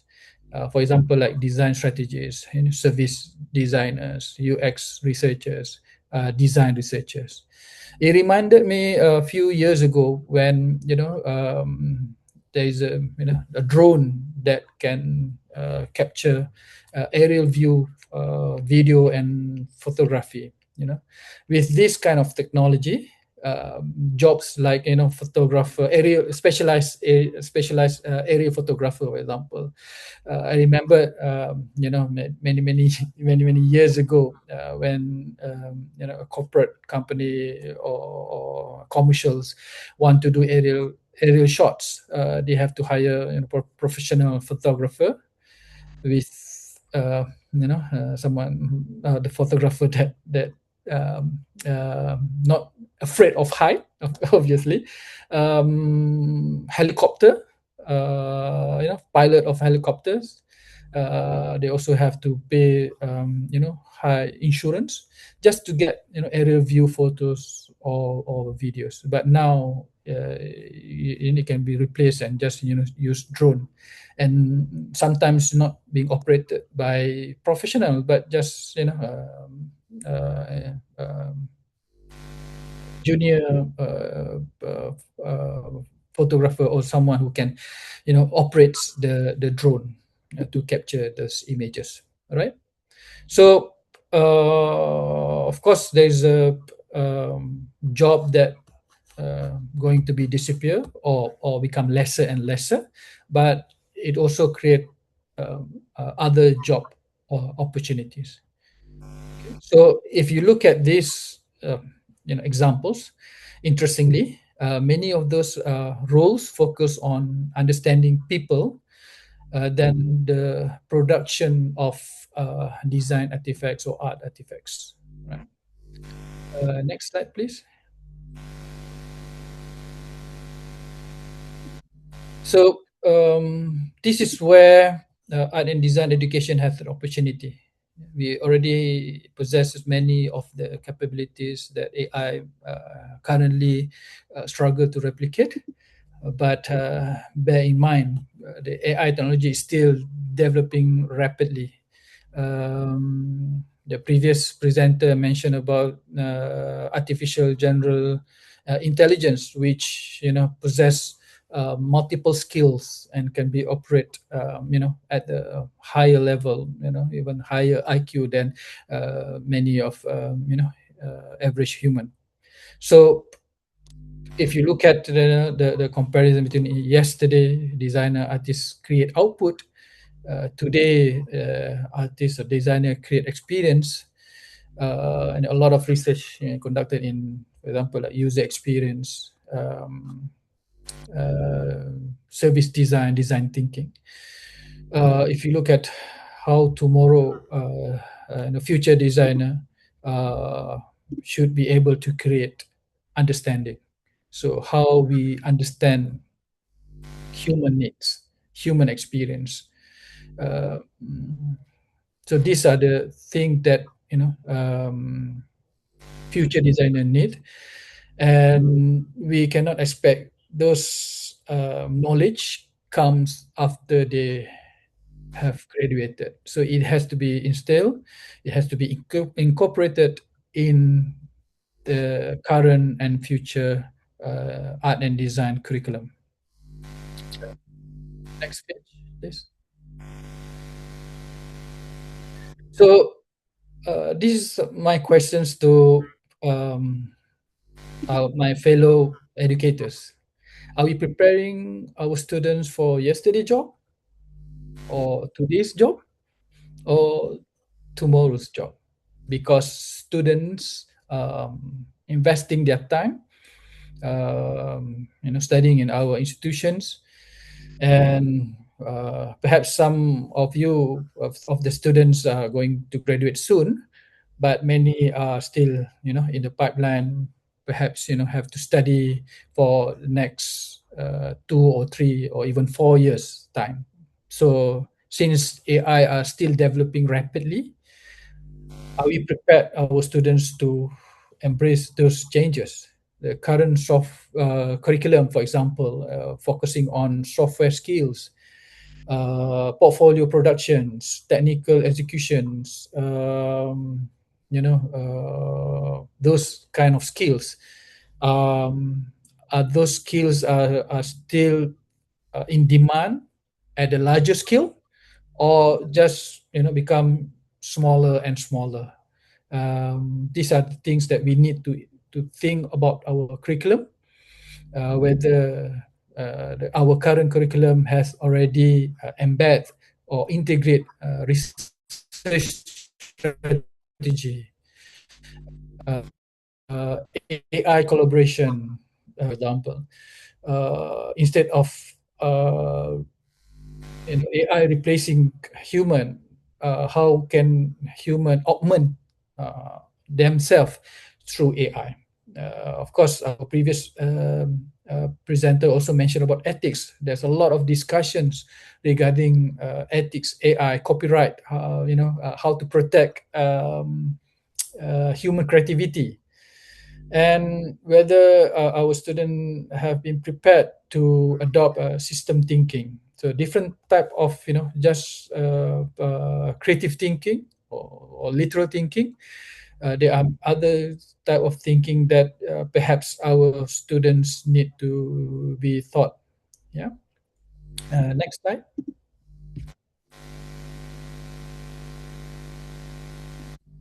So yeah, so these are the main component I would say that can be integrated into our current curriculum. Yeah, so design research, human-centered design, service design, system thinking. This probably will provide knowledge skills for future career resilience among our students. Next slide.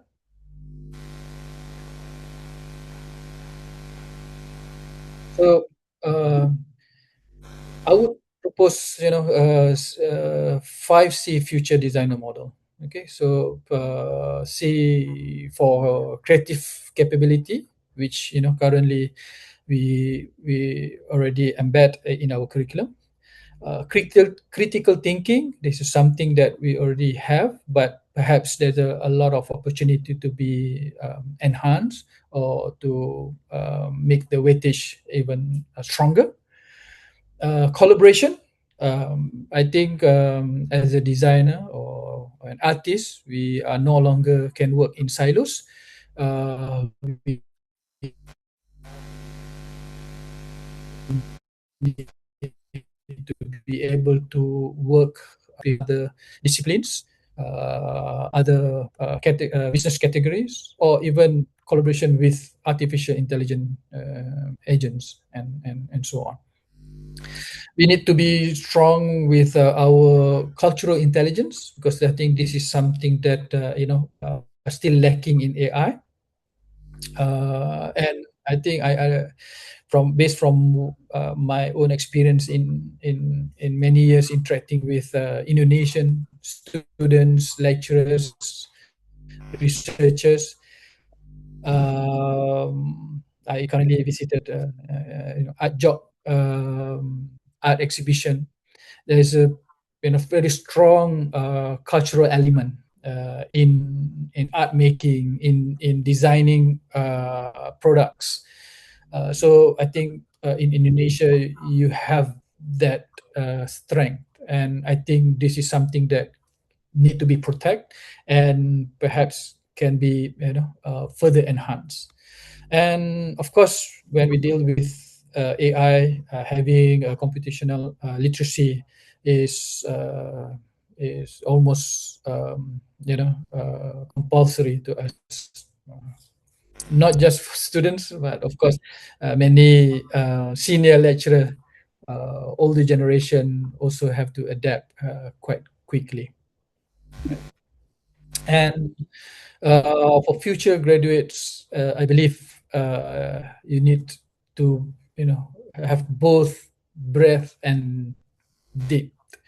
Um, uh, Perhaps this is a time where you need to be flexible and not just looking at specialization alone or to become too generalized, but somewhere in between. Because if you look at the current teaching and learning curriculum, we have at least three major learning domain, which is covers cognitive, psychomotor, and affective domain.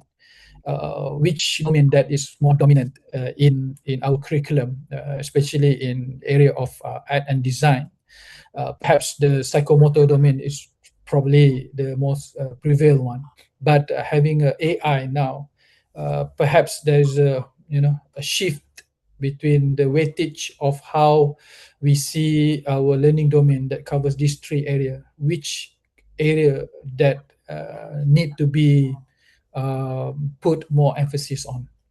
Okay, so we can see like cognitive domain that focus on acquiring and applying knowledge through critical thinking, problem solving, analysis, creativity, and informed decision making. So this is something that we need to be able to mastering and to be able to work and integrate with AI augment. Okay, psychomotor domain. I think this is something that we put so much emphasis, especially at the certificate level and diploma level, through and also at the bachelor degree level. The psychomotor domain usually focus on develops practical and technical skills, which mainly already being replaced by AI. Hands-on practice,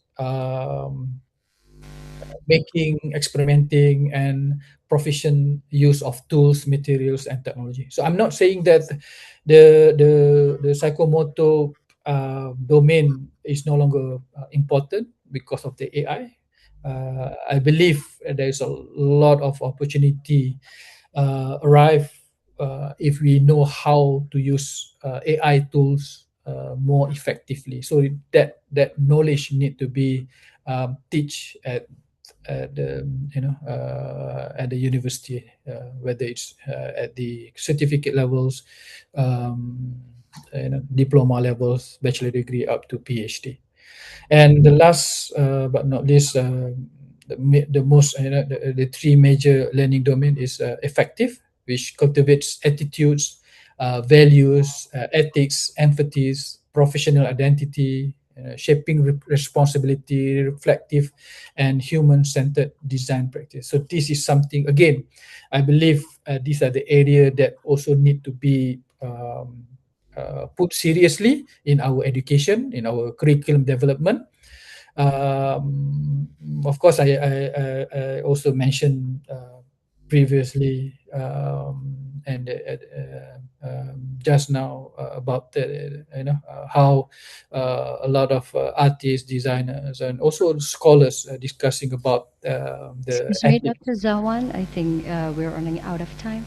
Yep, sure. Okay, right. Next slide.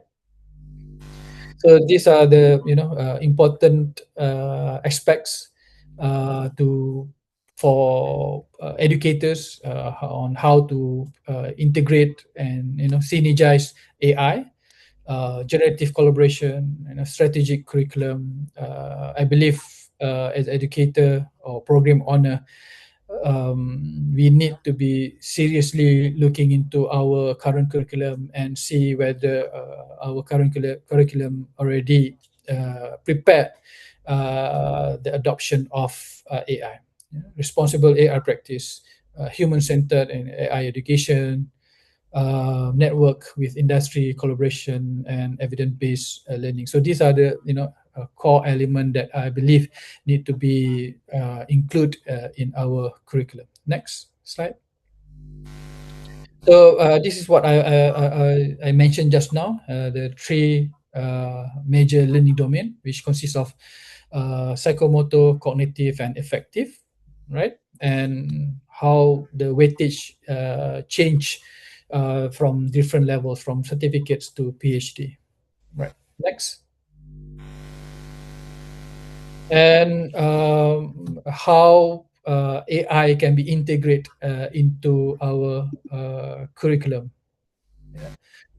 I think this is something that we need to have a more further discussion, especially amongst lecturers, or in Indonesia we call it dosen, among dosen, and also administrators of the program owners.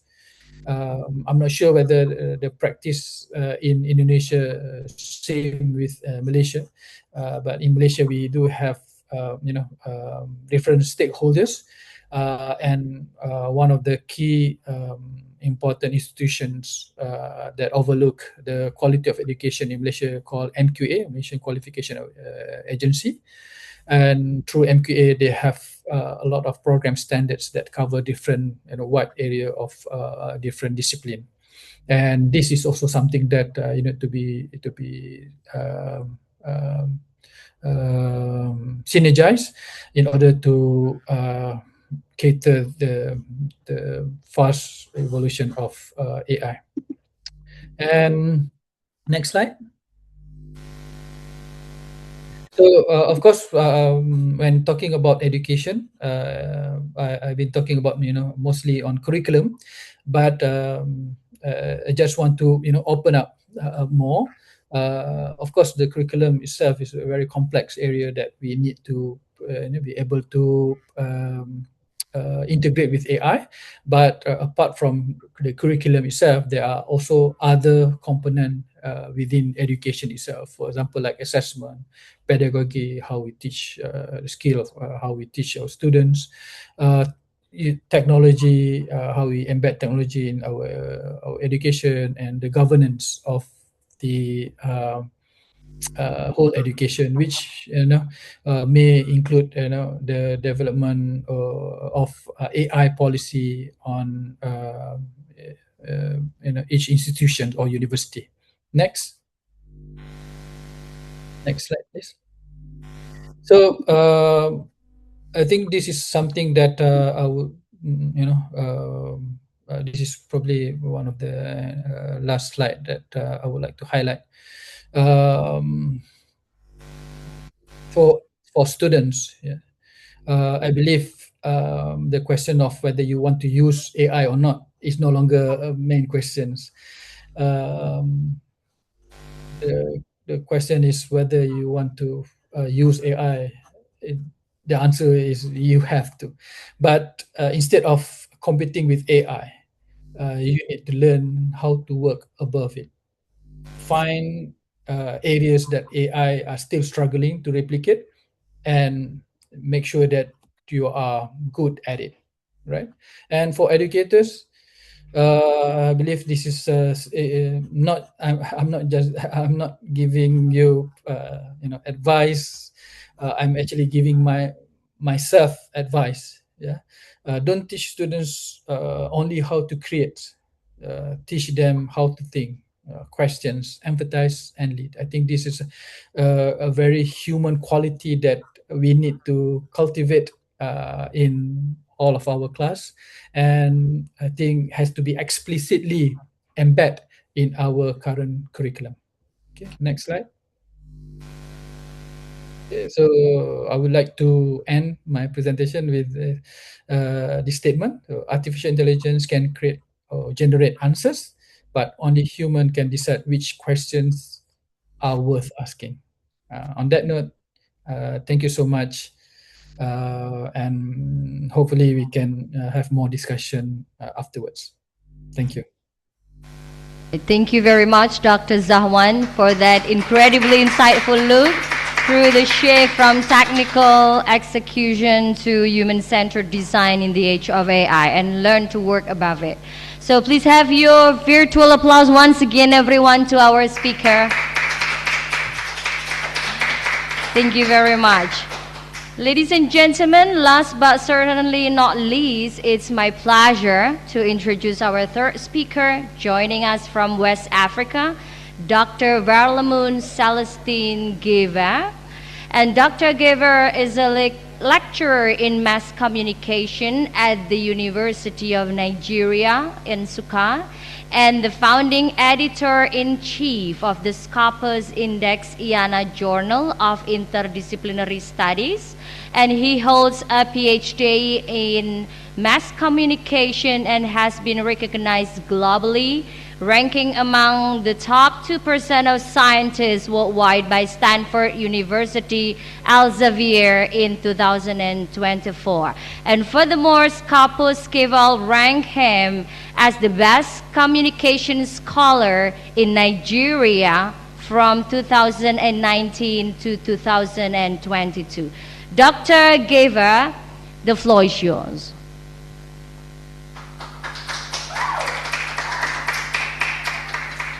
Thank you very much for your generous introduction. It is quite heartwarming to finally meet some of my Indonesian collaborators.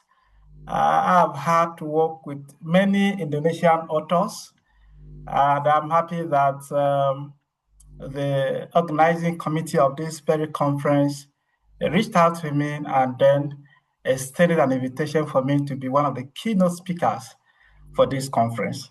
Thank you very much. Can you hear me there? Can you hear me, please? My goodness. Can you hear me?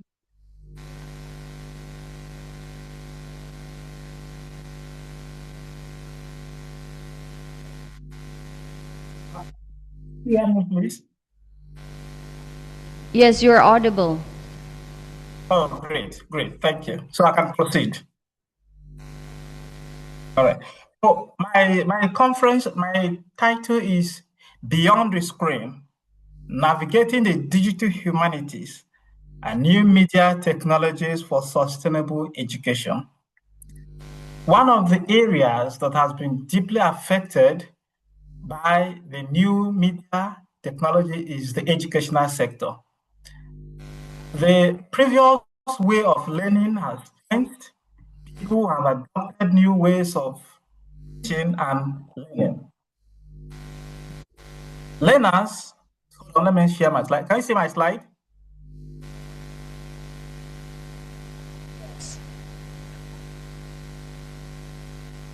Great. Can you see my slide, please?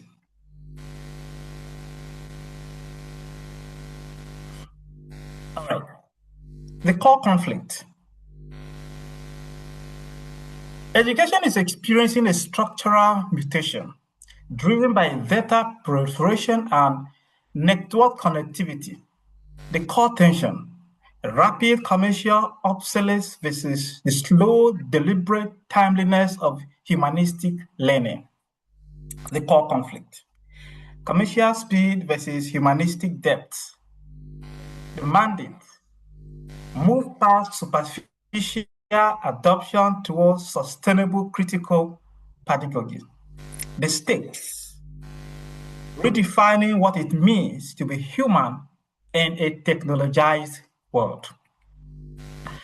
Technology has changed the way people think, technology has changed the way people behave, and technology has also changed the way people learn and acquire knowledge and skills.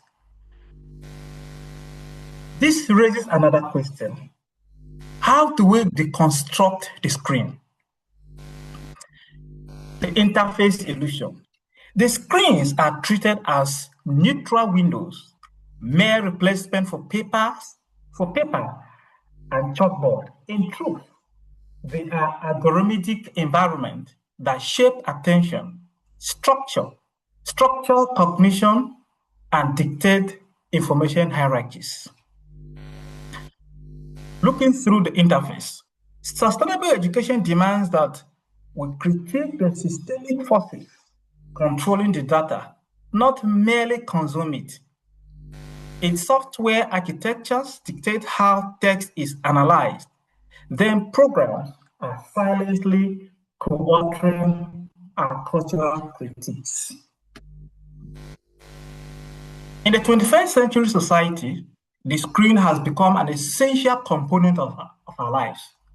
From our mobile phone screens to our laptops that I'm using now, to our iPad and other digital devices that now provide important interface between us and the information we consume. This is also affecting how we learn. The paper world is gradually being replaced with a digital world. Many journals are now replacing their printed versions with the digital copies. The conceptual pillars. In this presentation, I'm looking at two important conceptual pillars. The first one is the digital humanities.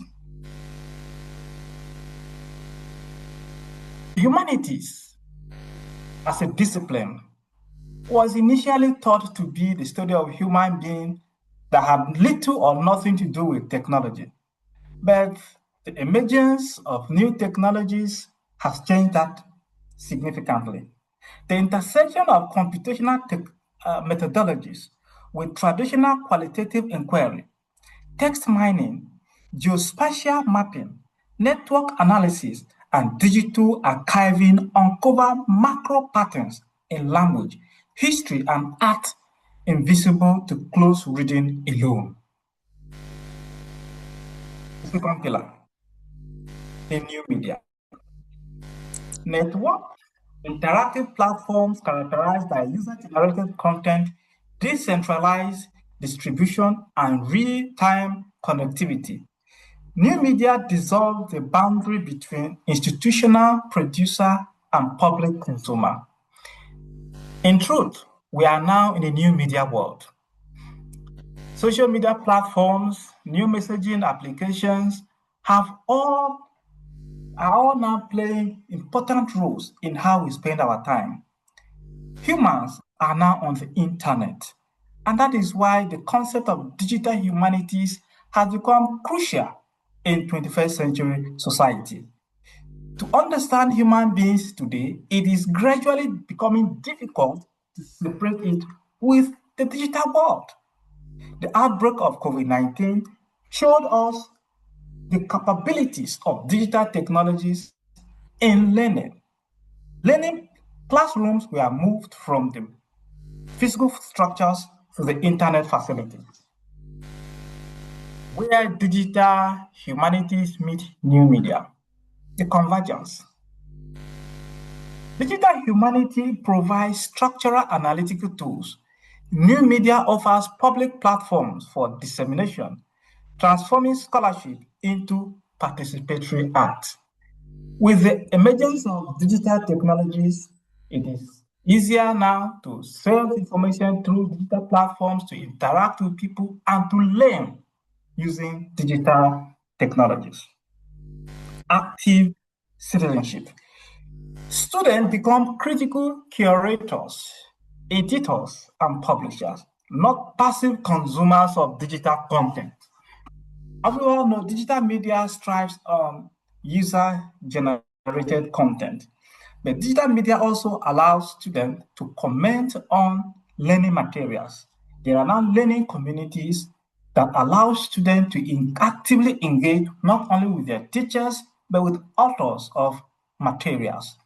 Teachers and students now have opportunities to be closer and closer to one another. The gap is being closed gradually. Knowledge reciprocity. Academic research is subjected to public dialogue and communal validation, breaking down ivory tower isolation. Today, it is easier for researches to be shared across boundaries. Even countries that are at war with each other, their scholars continue to engage in research and share their research findings with one another. Defining sustainability in modern education. I believe that this is a very important aspect in our 21st century education vis-a-vis digital communication technologies.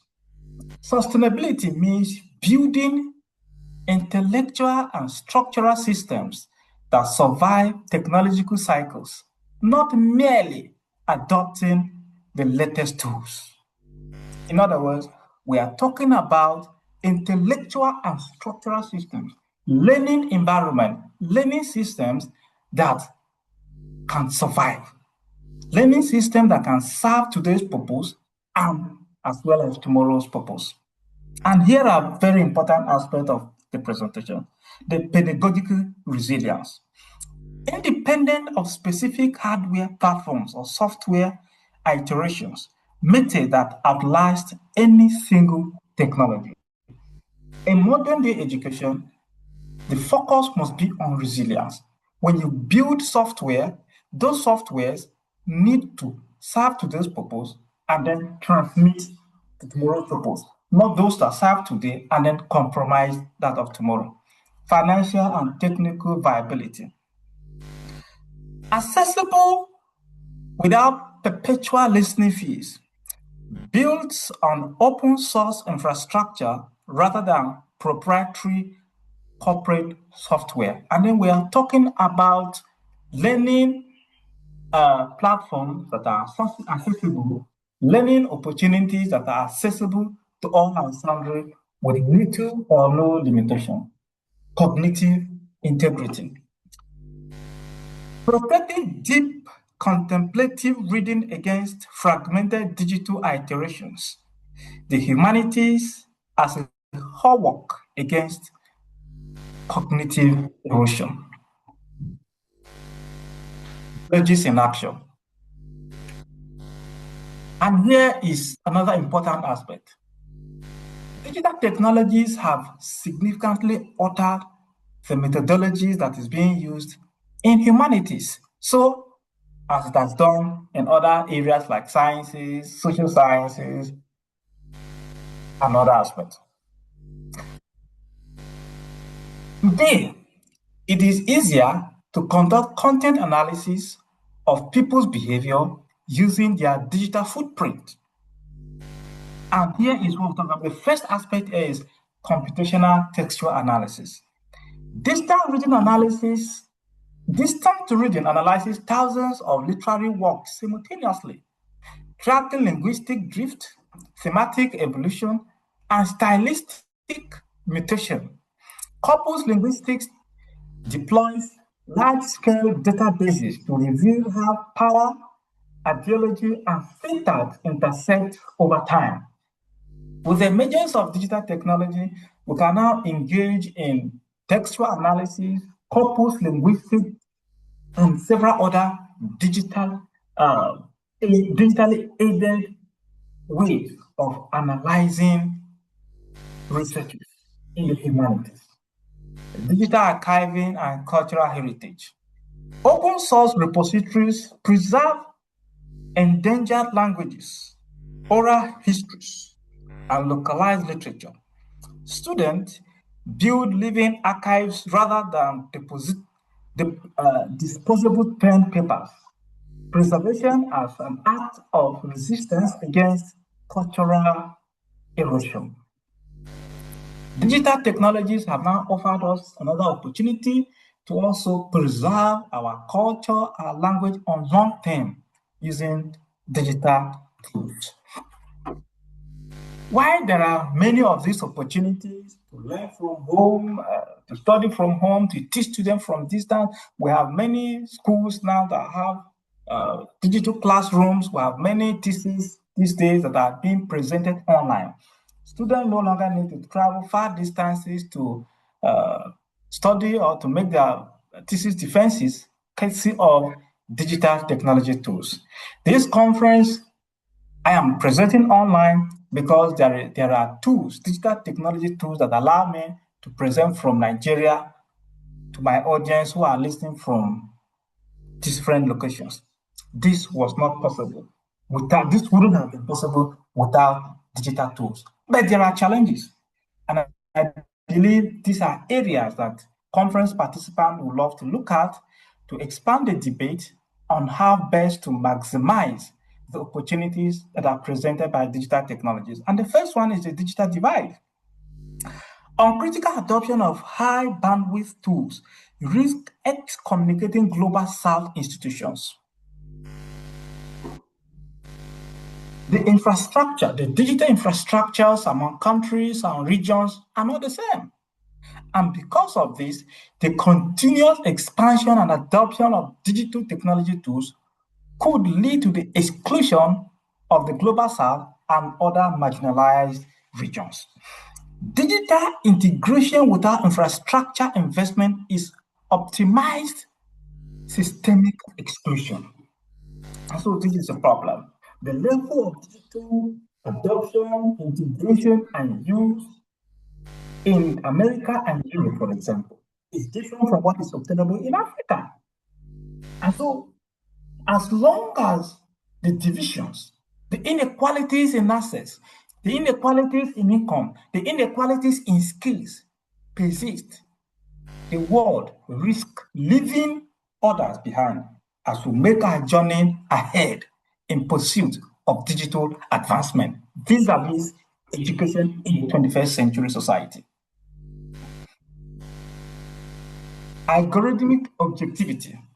Algorithms trained on historical database encode colonial, racial, and gender biases.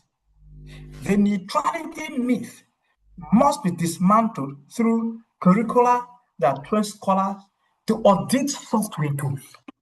This is yet another critical challenge. The world is moving towards equality. The world is moving towards recognizing and embracing the need to treat people on the basis of their humanity. And that is why we're talking about digital humanity. But what is the equality in the digital humanity that has become the order of the day? It is very difficult for us to talk about, discuss education in the 21st century without talking about digital technologies. But then software programs, AI models are being developed. Do we see semblance of objectivity, equal representation, and fair treatment of people across regions and nations? That is a question that education needs to address. When using educational models, when using digital technologies for educational purposes, are there semblances of racial discrimination, gender biases, or dominance of people from a certain region or regions? This is another important puzzle that conference participants would love to expand, would love to look at, would love to debate as we continue to integrate digital technologies in our educational system. And the third one is the digital decay. The world is moving, the digital technology is evolving. We are generating unprecedented digital data daily. Its volatility contrasts sharply with resilient print. Without continuous energy, software update, or structural funding, our entire vast historical record faces sudden permanent erasure. And I want to break this down to them. Today, you have this software, the next day they say a newer version is up, the next day they say a better software is in vogue.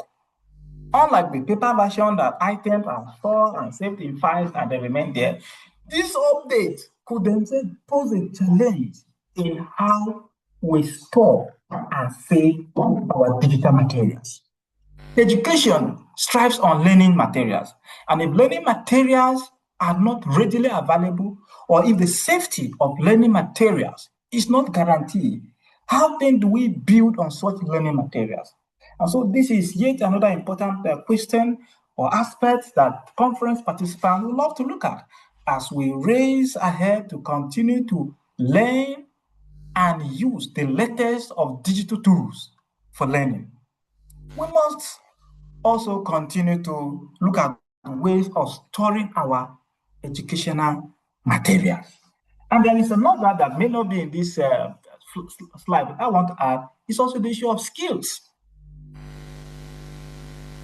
People's intellectual competence on use of digital technologies differ.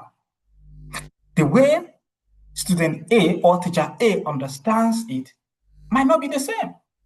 And as these technologies are coming up, people are required to learn, relearn, and unlearn.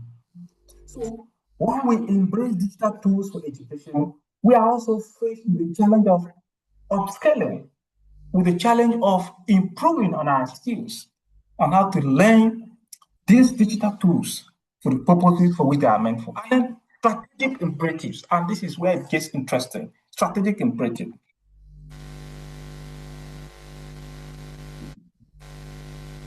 While we have identified these challenges, there are key issues that need to be considered. There are key issues that form fundamental, that are the basis of trying to look at ways of addressing the challenges that our use of digital technologies in education now poses. The first one is to decolonize the infrastructure. Use open source platforms and publish in indigenous languages to assist digital neo-colonialism. We are talking of the digital materials that are being used. How decolonized are they? Is there an element of a dominance of certain people, or is there an element of colonialism? We need to find a way to decolonize our digital infrastructure in ways that preserve languages, in ways that preserve indigenous cultural heritage, in ways that promote learning in a manner that does not pose challenges to people's historical, cultural, and language system. And the second one, the second strategic imperative is to demonstrate voice. Open access publishing, academic podcasts, and interactive essays give global visibility to marginalized scholars. Scholars are not treated the same way across the world. This is a sad reality that we must have to acknowledge. And so we have to give voices to scholars from marginalized regions. We have to give opportunities to people, scholars, students from marginalized regions, so that they will also possess a voice in today's world where digital technologies are an essential component of our educational system. The third one, integrate AI critically. Artificial intelligence is an emerging technology, and it has continued to play a huge role in our educational system. We must reframe generative AI as an advanced tool for brainstorming and data cleaning while preserving independent reasoning. Humans cannot be replaced by AI, and that is a very important aspect. So we integrate it in a way that also preserves human critical thinking. Reform pedagogy. We need to shift from lecture-centric models to collaborative digital literacies, updating promotion metrics accordingly. And the key word here is collaborative digital literacy. People need to develop skills to be able to collaborate and learn through digital platforms. The open access imperative. Public funding research locked behind paywalls is a structural absurdity. Platforms like Open Journal System ensure intellectual breakthrough are globally accessible. Knowledge is a universal public good. The world is moving towards open access. Countries of the world differ in their economic abilities, and so when groundbreaking researches are locked, the people who are from marginalized communities are denied access to such important research. So decolonizing the digital platform. Most software, servers, and AI models originate in Western monopolies. Digital humanities must map, and I want to make this point very clear, they must map, protect, and publish localized knowledge in indigenous languages. Decolonizing the academy requires independence from proprietary software. Sorry to interrupt, Dr. Giver, time is running out. Thank you. Okay, I'm concluding. Conclusion. The human imperative. Technology can build the most beautiful screen in the world, but it is the humanity that must decide what is worth looking at. The policy shift. For us to now look at the challenges we have, where we are and where we are headed, these are the important areas that we need to look at. We look at to treat digital archives and software design as equal to printed text in promotion criteria. Open infrastructure. Prioritize open source platforms over commercial licenses to protect intellectual sovereignty. Media literacy. Integrate critical digital literacy as a compulsory baseline across all humanities disciplines. Thank you very much for listening to me, and I hope that this presentation will shape our thinking, our debate as we continue to integrate information and communication technology platforms into our educational institutions. Thank you very much. Thank you, Dr. Keva, for that compelling and thought-provoking presentation. I really appreciate your extensive highlight. So while technology can build beautiful screens and powerful tools, the humanities must remain in the driver's seat to decide what is actually worth looking at and analyzing for the purpose of sustainable education. Thank you. And join me once again, everyone, in applauding him, ladies and gentlemen. Thank you very much, ladies and gentlemen. We will now open the floor for our question and answer session. And to keep things interactive, I will invite those who want to ask questions directly. Please click raise hand button and mention your name and affiliation, please.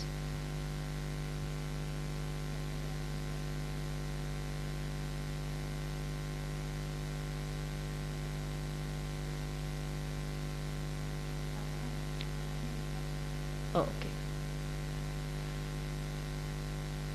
Yes, everyone. So I think some of the participants are having the messages from the chat box. And now let me have the questions. So to keep things orderly, I will read the questions from the chat and I will explicitly mention the name and affiliation of the participant asking, as well as the specific speaker to whom the question is addressed.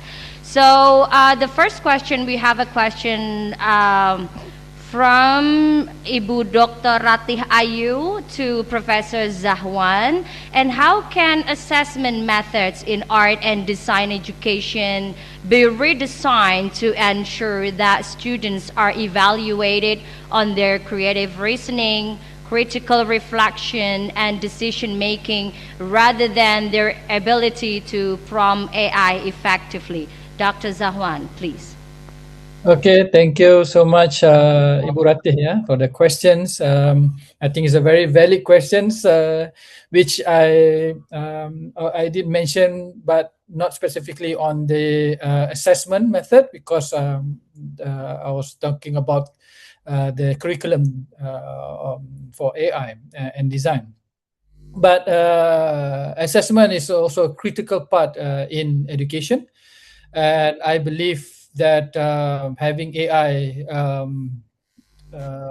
offers higher challenges to educators on how to evaluate, assess our students effectively. So I do believe that the current assessment need to be relooked instead of students being evaluated based on the assignment given, just for them to submit their artwork, portfolio, projects.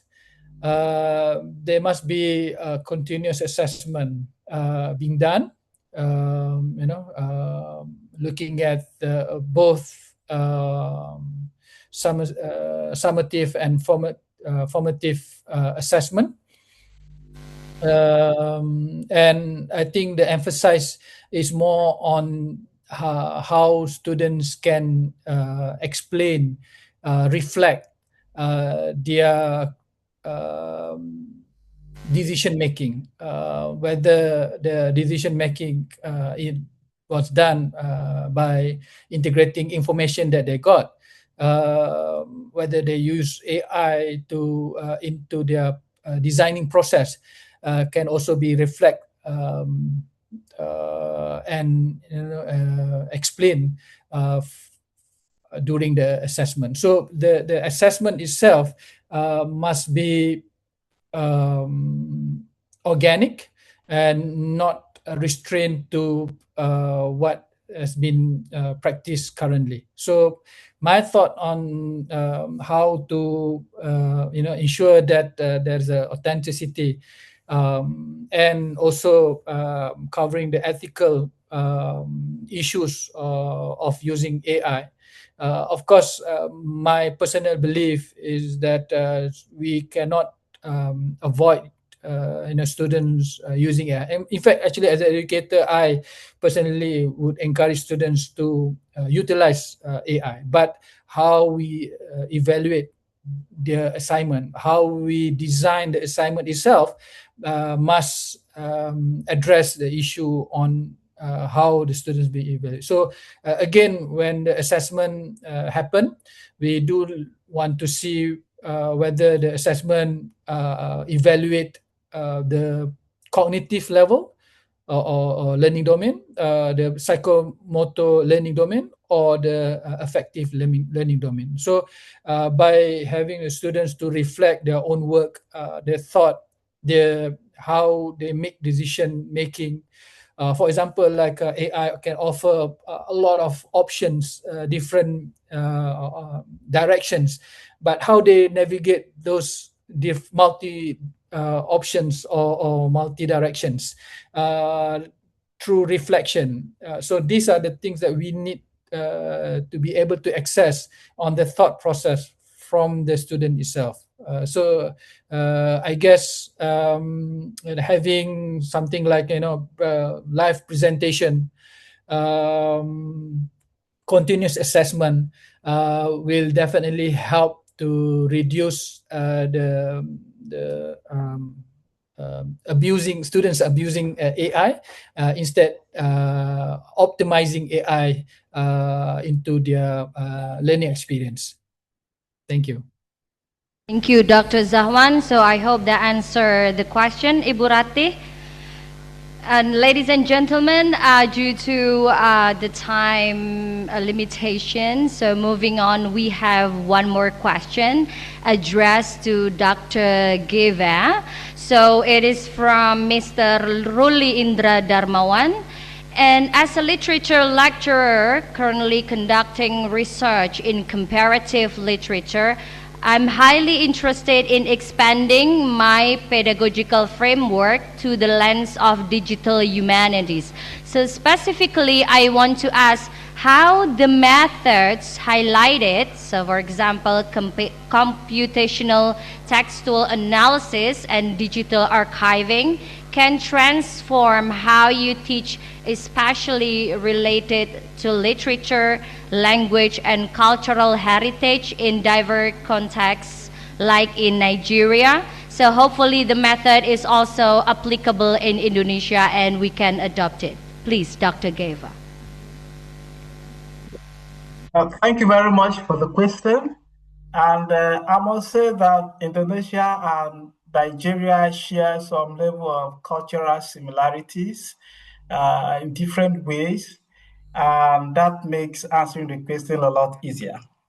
Now, use of computational textual analysis focuses on how the student relates with the text. In traditional ways, students read the text in between lines and then they begin to make interpretation. But as a result of advancement in technologies, this framework cannot be adopted. And especially that we are now talking about taking into account the cultural peculiarity of the geographical entity where that is being done, then you now focus on the cultural nuances of the text being analyzed. Now, technology, AI, for example, remember I mentioned that there is some level of marginalization in terms of the cultural representation of the minority groups. Now, when you rely heavily on AI without your human input in your textual analysis, you are going to leave out some cultural nuances that have not yet been captured by artificial intelligence models. And so while you still deploy this computational textual analysis in your digital archiving, you must take the lead as the lecturer, bearing in mind that your cultural heritage has not yet been fully understood or even integrated in AI models. So yes, you deploy AI in your computational textual analysis, but yes, you take the lead because you have understood the specific cultural nuances of your locality. Like in Nigeria, there are so many things that I cannot ask AI because AI is yet to understand it. But if I'm asking AI certain things about the European culture, the American culture, most of these things will be better represented. So if I am using AI for such an analysis entirely, I am more likely to get a true representation of the American cultural values, the European cultural values, than if I were using that for my Indonesian textual analysis or my Nigerian cultural analysis. So I believe that when you are using this approach, you take the lead because you understand your specific cultural environment. I hope this helps. Thank you. Thank you so much, Dr. Geva. So I hope that answered Mr. Darmawan's question. Thank you so much. And ladies and gentlemen, thank you to all the participants for the wonderful questions and to our speakers for their brilliant answer. And before we officially end plenary session 2, I would like to have my sincere appreciation once again to all speakers. So for Dr. Hannah Standerford, thank you so much. To Associate Professor Dr. Muhammad Zahwan bin Idris, thank you so much. And finally, Dr. Gaver, thank you so much. Thank you very much, everyone. Ladies and gentlemen, please join me in one final virtual round of applause for our panel. Thank you. Thank you for your active participation. I will now hand the session back to our Master of Ceremonies. Have a wonderful rest of the conference, everyone. Wassalamualaikum warahmatullahi wabarakatuh. Ladies and gentlemen, we have just finished joining engaging discussion with Dr. Hannah Standford, Professor Dr. Muhammad Zafwan bin Idris, and Dr. Verleman Celestine Giver.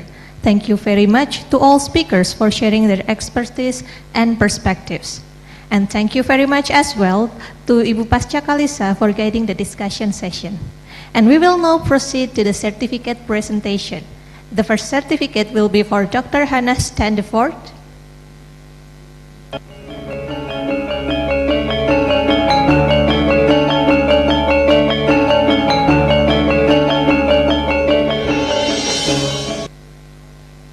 And then the next certificate will be for Professor Dr. Muhammad Zafwan bin Idris.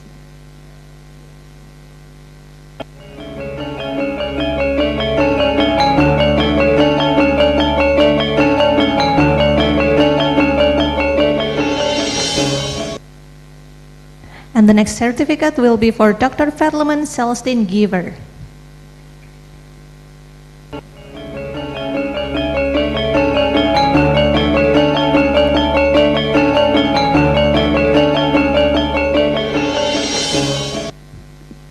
Ladies and gentlemen, as we have finished having insightful discussion in the plenary sessions, all presenters and participants may now have a short break before joining the parallel session at 1:30.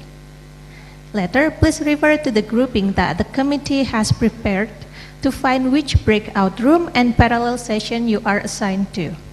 Presenters may directly proceed to the designated breakout rooms, and participants are welcome to join any room they are interested in.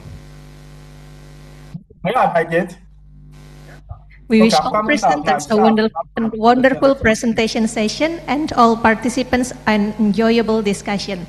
Thank you and see you later.